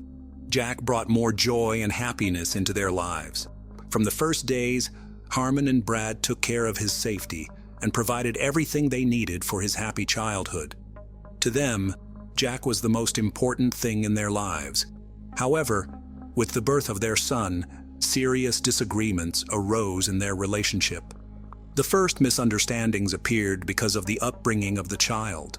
The relationship between the lovers became turbulent and unstable, and after 3 years they parted, but retained joint custody of the child. The breakup was difficult for both of them, but they sincerely tried to keep a good relationship for the sake of little Jack. Wanting support and wanting to be surrounded by family, Carmen and Jack moved in with Colin, Carmen's half-brother, who also lived in Oakland. Gradually, emotional balance returned to Carmen, and she began a new life without Brad. In 2008, Carmen moved with her young son to a house on a neighboring street to Brad's so that the son would be closer to his father. The young woman, who lost her father at an early age, sincerely wished that her child would always have a father around as much as she could. Despite this decision, many of Carmen's friends and family thought the couple still had a good friendship, but they only spent time together for Jack's interests. However, life went on. Carmen and Brad tried to find happiness separately again. Brad continued to work as a construction engineer, and in May 2009 he started a new relationship with a girl and even got engaged. Carmen was busy raising her son and resumed her services in the gentleman's club, which quite hurt Brad. He sincerely believed that the mother of his child should never again be interested in dubious earnings. This disagreement became a boiling point in their good relationship. With each passing day, the situation grew more heated. Carmen gave ultimatums to Brad, and he in turn simply ignored the requests of the former lover. Nevertheless, Brad entered into a new marriage and was preparing to become a father again. New financial obligations directly reflected on the alimony, which he paid under the agreement Carmen for the maintenance of Jack. The money was the last straw in a series of scandals. On March 19, 2010, neighbors called the police. The police officers arrived and responded to an incident of domestic violence.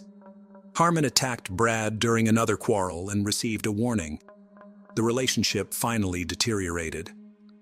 Arguments did not stop even at a distance. Each new question regarding Jack was perceived by each party in the bayonet and with aggression. Once loving parents for a long time could not agree on what school Jack should go to, and it again led to a number of unsolvable problems and a chain of scandals. On June 29, 2010, Brad again came to Carmen's house to make a new written agreement to pay child support and to discuss a new school for Jack. Carmen was not satisfied with the document, and she kicked Brad out of the house, yelling in the wake that Jack was not his son. Brad left. 2 weeks later, Brad tried to speak to Carmen again, but she did not make contact. On July 13, 2010, he reported Carmen Thomas missing to the police. The police took the report and began searching for the missing woman from video camera images and interviews with neighbors. Reconstructing the chronology of events since the last communication between Carmen and Brad, investigators found out some important details that should help in the search for the woman. They managed to find out that on June 29th, a surveillance camera recorded Carmen at a supermarket near her home. While inspecting the rented house where Carmen lived with Jack, the lack of a garbage can on the outside caught the attention of police. Inside the house, there were also traces of blood on the front door, on the washing machine, near the sink and shower. Forensic scientists used luminol to detect traces of blood left at the crime scene because it reacts with the iron contained in blood hemoglobin. The multiple patterns that appeared confirmed the presence of blood on the bathroom door and on the floor. The landlady told investigators that on June 29th, she heard loud screaming followed by prolonged crying and moaning. Recalling that day, she said she knocked on Carmen's door, but no one answered. She had to look out the window. She saw a street trash cannon and an overturned fabric horse, which is a drying rack usually made of wood or metal for drying clothes. Startled, the landlady called her husband, but while she waited for him to arrive, Brad walked out of Carmen's house and into the driveway. He was carrying soiled clothes in his hands, and upon seeing the landlady, Brad rushed to explain that Carmen had become ill after a medical procedure and had vomited blood. However, the landlady noticed Brad's condition. He looked like he had just taken a shower. The woman had no reason to disbelieve the man's story and did not call the police. The search continued, and Carmen's cell phone caught the attention of the police. Messages were being sent from her phone on a regular basis, but the manner of communication and tone of the messages were different and did not resemble Carmen's previous manner of communication. The outgoing messages and calls continued until July 10th. Where did the woman go if she needed medical help, and why? The investigators did not have to look for answers to these questions for long. During further investigation, Carmen's car was found In the back seat of the car was found luggage, clothes, and other belongings of the woman. The examination of the seized suitcase on some of the things were found traces of blood. A note was also found in the car indicating that Carmen owed money to the agency where she worked. In the glove compartment was an envelope with Misty's name on it and the sum of $270. Police Inspector Mark Benefield, after finding traces of blood in Carmen's car, first raised the possibility that the woman had been murdered. Police searched the countryside southeast of downtown Auckland for the body of Carmen Thomas after a new report that her car was spotted around the time she went missing, but the search was inconclusive. The investigation and search for the woman continued. When investigators examined Carmen's and Brad's phones at the same time, they discovered both phones had been nearby the entire time they were being searched, and Carmen's phone was not connected to the cell tower in Hamilton. Going forward, one of the most important pieces of evidence was the missing trash can. It remained to be seen if it could be the same bin that had disappeared from its place near the house, and that a neighbor had through her window on the day Carmen disappeared. But what did the trash can need to be inside the house for? The police did not refute the idea of the worst possible outcome and rechecked Brad's cell phone and spending by examining his bank card details and traced his shopping list. On June 30th, Brad Callahan, a meat cleaver and a large plastic container, as well as several garbage bags. By scrutinizing Brad's daily routine, police identified some exceptional events that did not fit into the young father's daily to-do list. It turned out that on one workday, Brad arrived at the construction site very early and walked alone around the property for a long time. It was strange, but not so strange that the workers who saw him would start reporting anyone about such an early presence of a supervisor at the construction site. Based on the evidence gathered, such as Carmen's cell phone and questionable purchases, Brad went from victim to suspect. Police believed that Brad Callahan killed his former lover by hitting her several times in the head and carefully hiding the body. On September 21st, Brad Callahan was arrested on charges of murdering Carmen Thomas and attempting to change the course of justice. He pleaded not guilty and is scheduled to stand trial. In a fateful coincidence, Brad's second son from a new lover was born at the time of his incarceration, which caused a wave of emotion and resentment in the young father who was in custody. The man broke down, and 9 days after his arrest, he pointed out to investigators the burial place of Carmen Thomas. Brad thought he had come up with the perfect plan, part of which was to make it appear that Carmen had gone to Hamilton and never returned. He was absolutely certain he had succeeded, but life made adjustments. Under questioning, he detailed the chain of events from that fateful day. After a bad conversation, Carmen kicked Brad out of the house, yelling in the wake that Jack was not his son. Brad left, but 5 minutes later, he came back into the house and hit Carmen in the head with a baseball bat with such force that she immediately fell unconscious. Blood spurted from her wound, staining the floor a bright red. Heavy breathing filled the room, and Brad stood over the body of his victim with a wild scowl in his eyes. He realized he had just done the irreparable, but he couldn't stop. In a fit of anger and resentment at Carmen's words, he threw several punches again. He knew that his act carried irreparable consequences, but everything remained in the shadow of his insane obsession. Memories flashed before Brad's eyes, happy and endless memories that were now gone forever.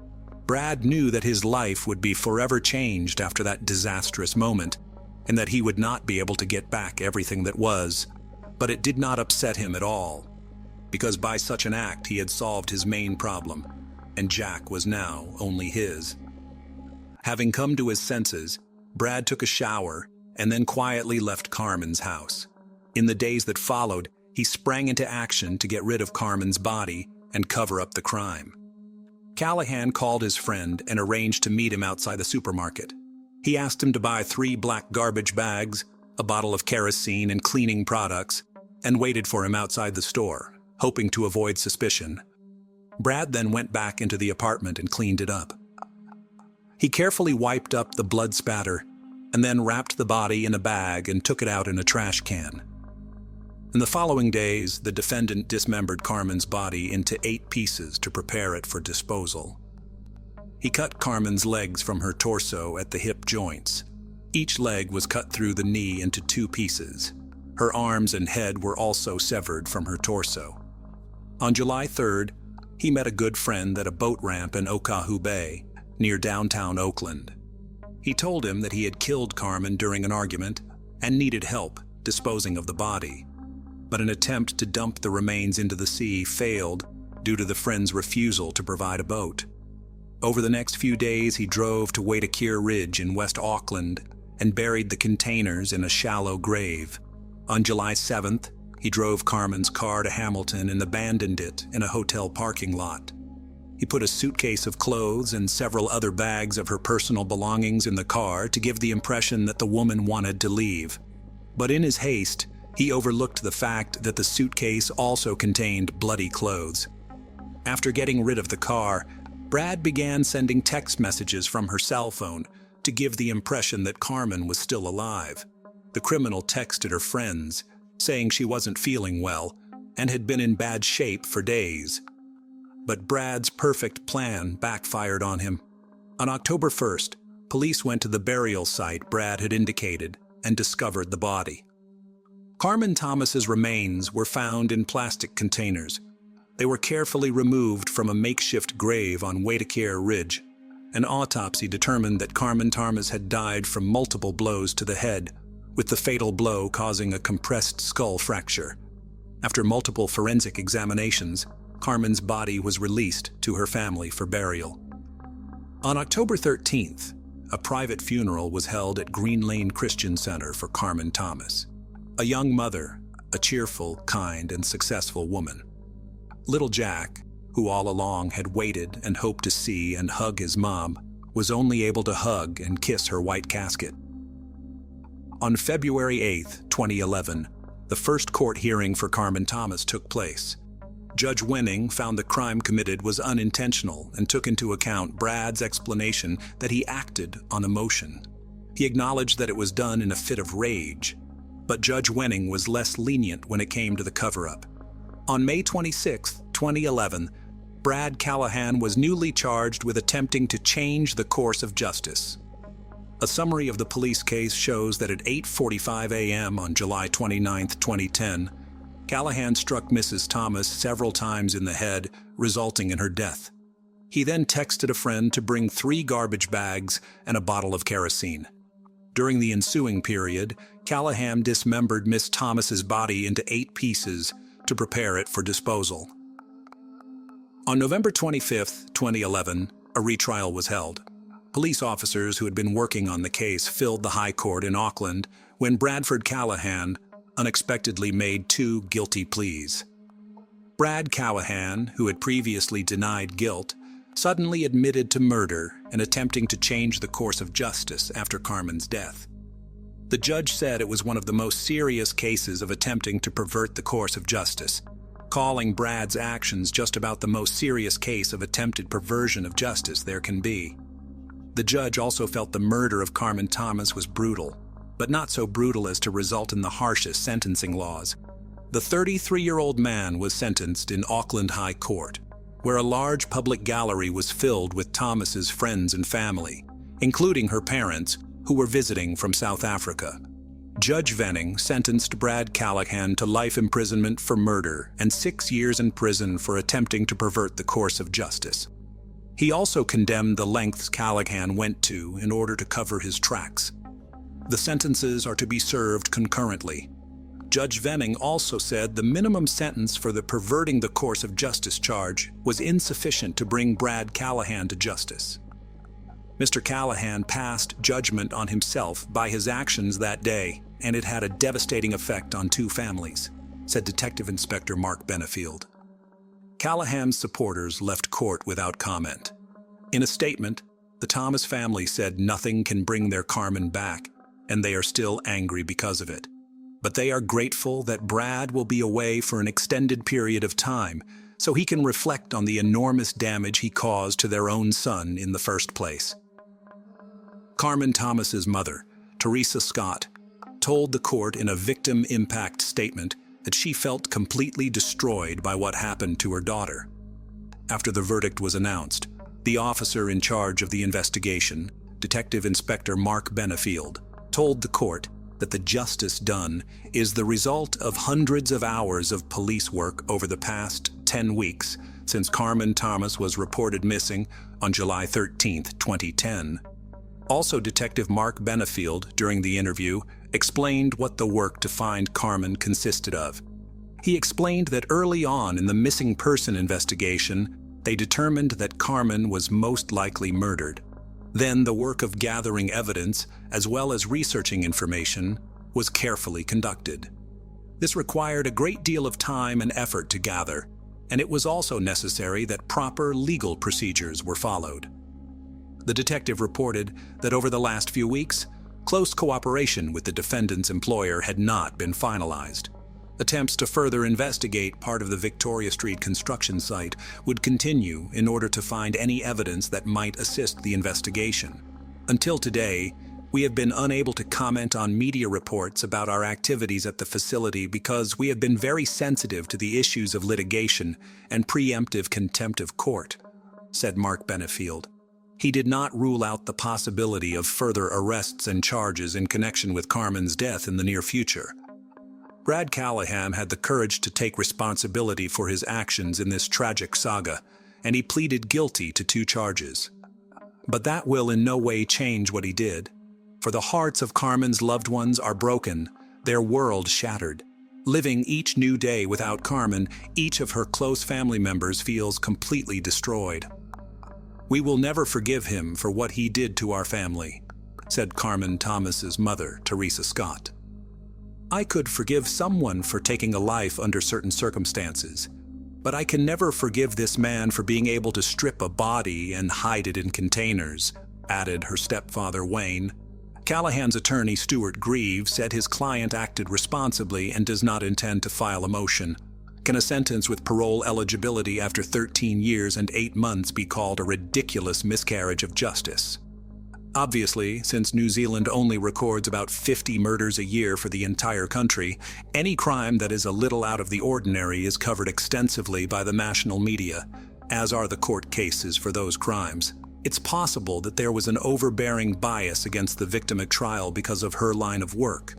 But even if Carmen was antagonistic and pissed Brad off, we don't blame the victim for having her life taken from her, do we? If Brad had wanted sole custody of his son, he likely would have used this prejudice about Carmen's work and gotten his way because he had the opportunity. Instead, he beat her to death and tried to cover it up. In this situation, we are not diagnosing, we are only speculating. In summarizing this gruesome story, the same question comes up repeatedly. It is understandable that in a fit of rage and the uncontrollable anger, a person can commit irreparable acts. But what feelings can a healthy person have when he comes up with a plan to dismember a once tenderly loved person? Little Jack Callahan is currently living in another town under an assumed name in the temporary care of his grandmother. He doesn't know that his daddy took his mom's life and must never find out, because it wasn't his fault. Absurd.